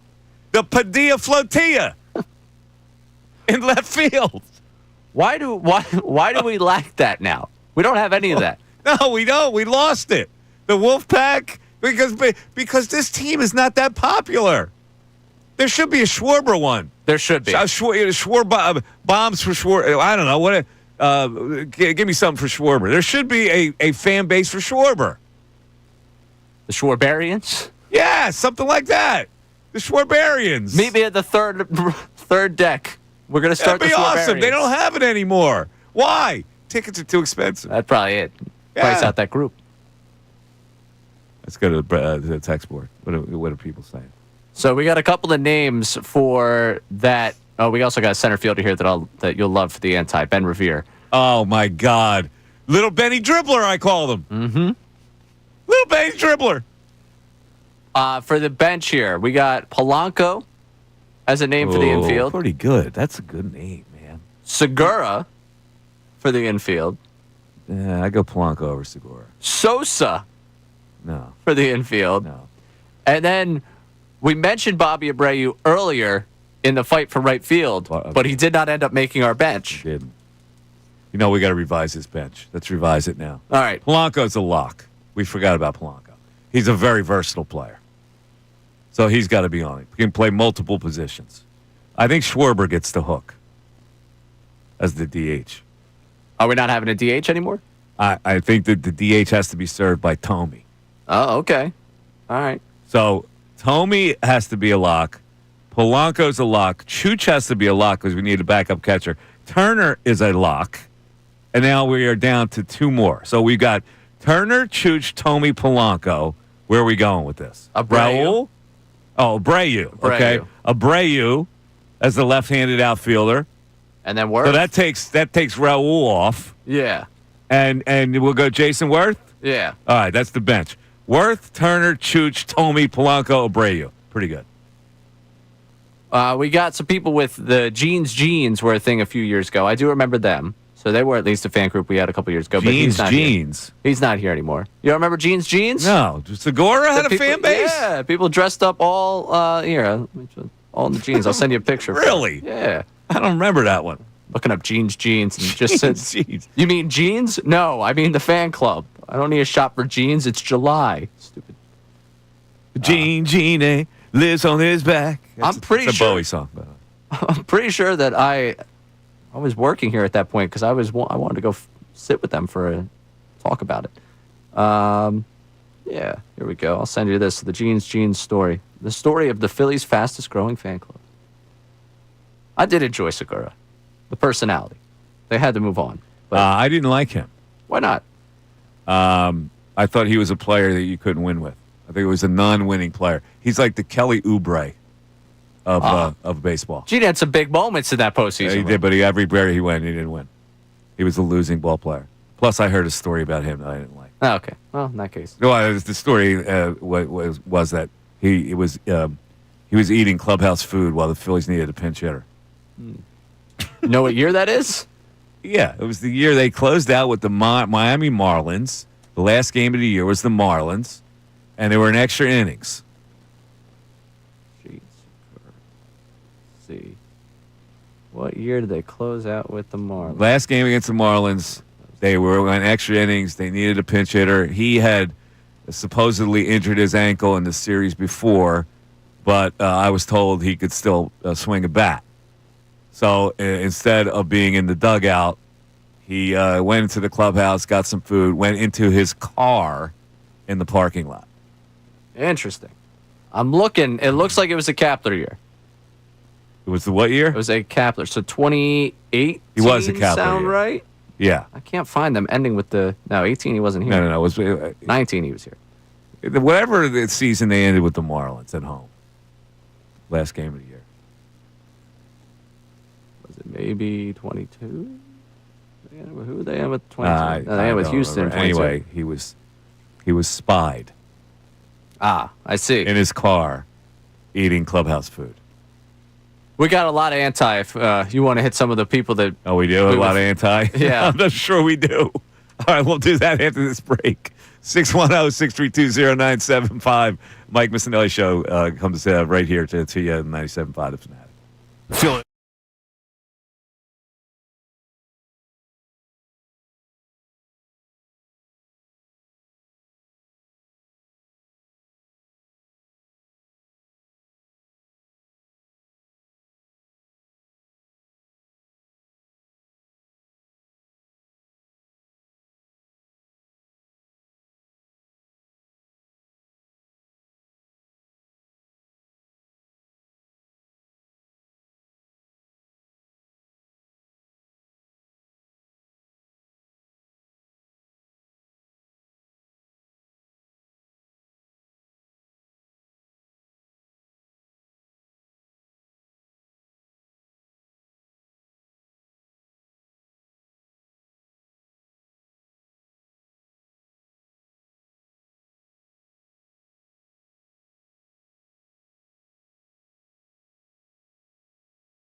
142, Mike Missanelli Show, 97.5, The Fanatic. All right, we have some anti-Phillies that are put on the text board here.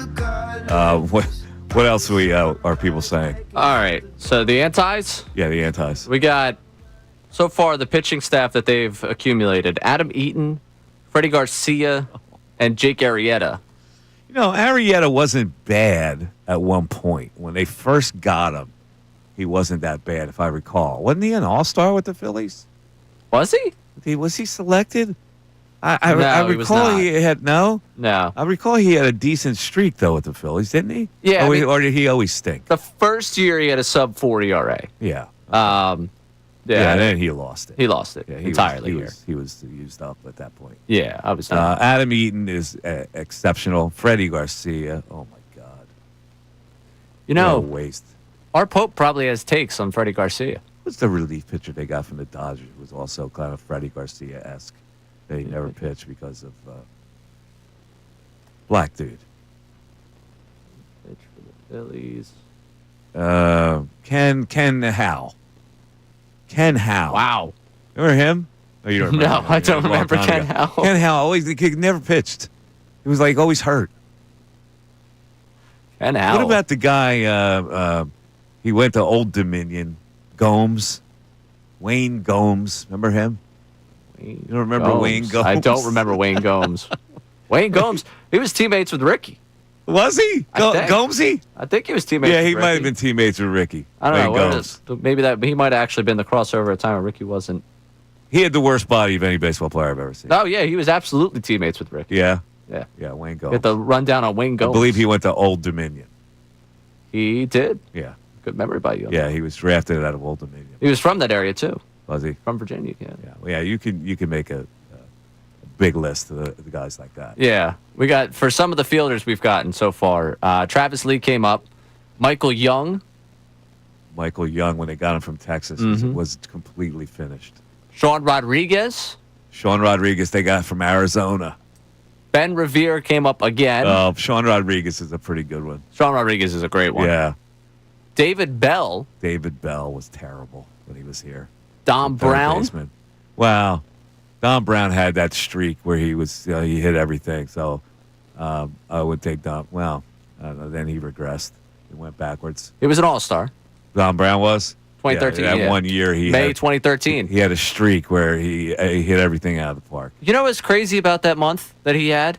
He didn't walk once. Really? He did not walk once in May of 2013. Dominic Brown. They thought he was such a valued prospect. They kept holding on to him.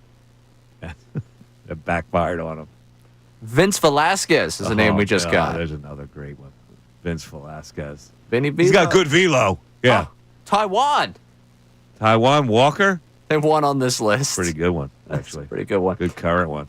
For the bullpen of that team, this is my own brain working right now. Brandon Workman and Heath Hembry, the guys they got 2020 deadline, the worst bullpen that's ever been established. Oh, my God, the guys they got from the Red Sox. Honestly, could we just give the entire 2020 Phillies that bullpen? Yeah, the guys they got from the Red Sox were terrible. They stunk. It's worse. Trying to go down this list of other guys that were in that bullpen that were bad. Oh, my gosh. How about Jake Diekman? You think Diekman ends up on that list? He started off okay, and they couldn't get anybody out. How about that other guy, the hard-throwing right-hander, Ken Giles? 100 Miles Giles? Yeah, there you go, Ken Giles. Ken Giles. Yeah, because he started out lights out. Yeah, he did. They all started out lights out, and they all went bad. Diekman was a hard-throwing left-hander. I thought they were going to be able to use. Is he still in the game? I think he might still be in the game. He's with somebody. He was with New York last year. Let's see if he's... I think somebody's got Diekman. I think he's still in baseball. He is currently in indie ball. Oh, really? He is playing with the Lincoln Salt Dogs of the American Association. Come on, Jake. Come on, man. You made enough money. You made enough money in baseball, didn't you? You were in that schlepping in an independent league. You remember Jair Jurgens? The guy that was the pitcher with the Braves? Jurgens. Yes. He's teammates with him right now. Or I don't know if Jurgens is still there. He had one game this season. He's a left-hander. Can't get anybody out to the point. Left-handers get jobs forever. He can't get a job. He is 38 now. There's a lot of 38-year-old left-handers still around. I'm just saying. They're left-handed. Yeah, come on. Really? How much money did he make? You got his look at his total salary. Spot track. Let's Yeah. get the Look at it. Well, you can find it on baseball, whatever that is. That baseball reference. Reference. Here, I got baseball reference tells you how much he made. in this career earnings for him: $29 million. $29 million. He's schlepping around in South Dakota somewhere? I guess so. Lincoln, Nebraska. I think we got here. Come on, Jake. That's honestly like you made $29 million. Like, wait a minute. Is he from Nebraska? He's from the Midwest, Jake Diekman. Maybe that's the connect. Yeah, maybe he's just like at home at this point. He is originally from Nebraska. There you go. There you go. There's the connect. So there's the connection. He's All playing right. at home. Let's go to the phones. Uncle Frank is checking in late in the game. Uncle Frank, what's up? How's the home team? Everybody good? Yes, we're fantastic Nice. today. How you doing?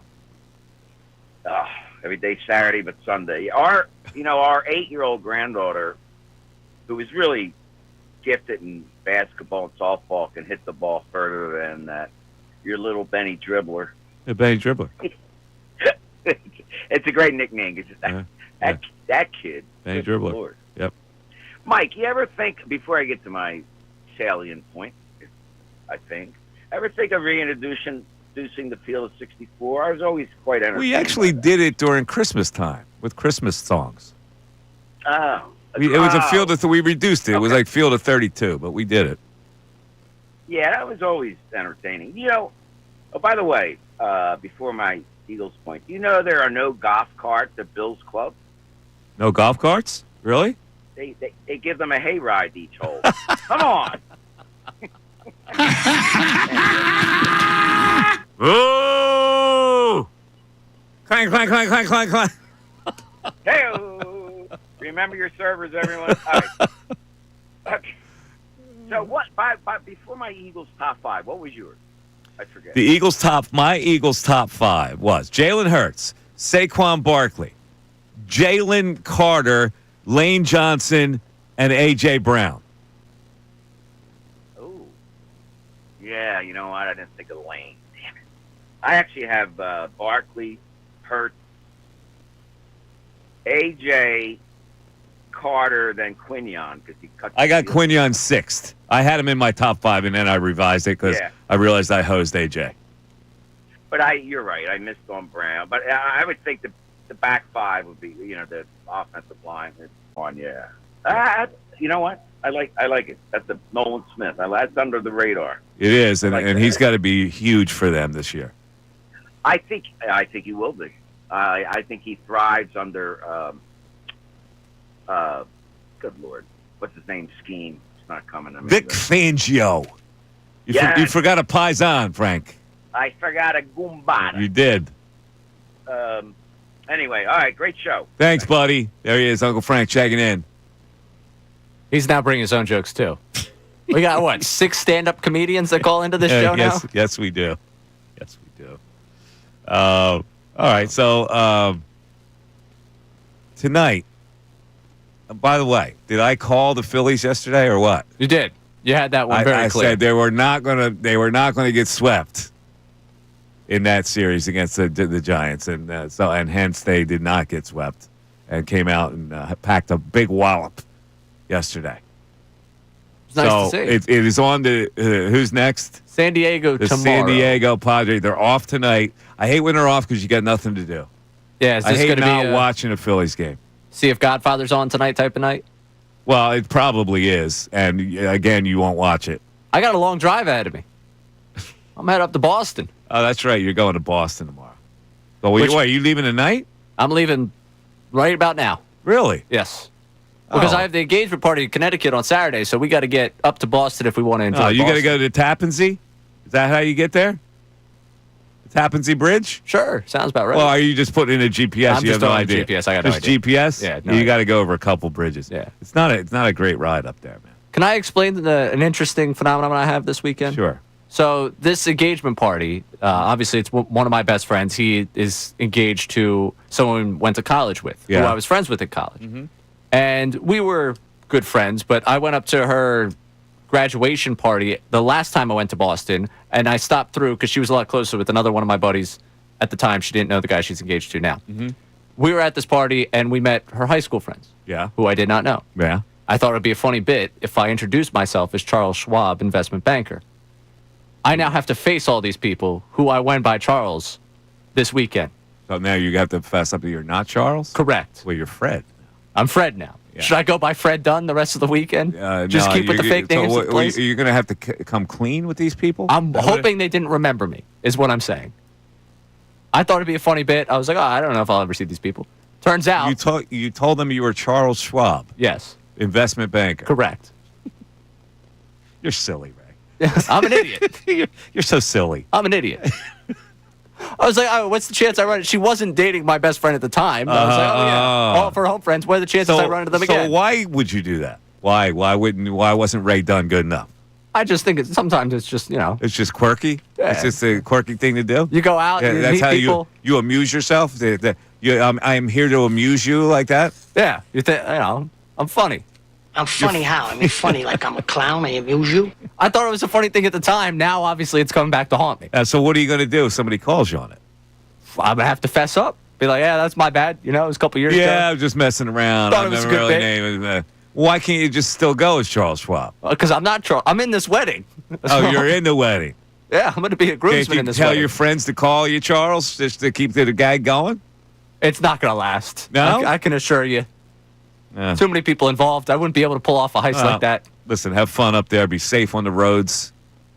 Everybody who listened today, thank you so much. We had a good time. And I even had a good time with the guy who said, I don't listen to you much anymore because I think you're kind of a loudmouth. I still can't believe that happened. I give my best to that guy. At least you were being honest. No. You're not going to give your best? No. It's a different me, Ray. Oh, I see. Different me. It just shrugs off my shoulders. I'll fight that war then. All right, you fight that war. Stay tuned for Unfiltered. I wonder how Ricky feels. I think I heard Ricky loathe the fact that they use position. Oh, he hates it. He hates it. He hates it. So maybe he'll expand on that today. Have a great rest of the night. Be safe out there. We'll talk to you tomorrow. Bye-bye.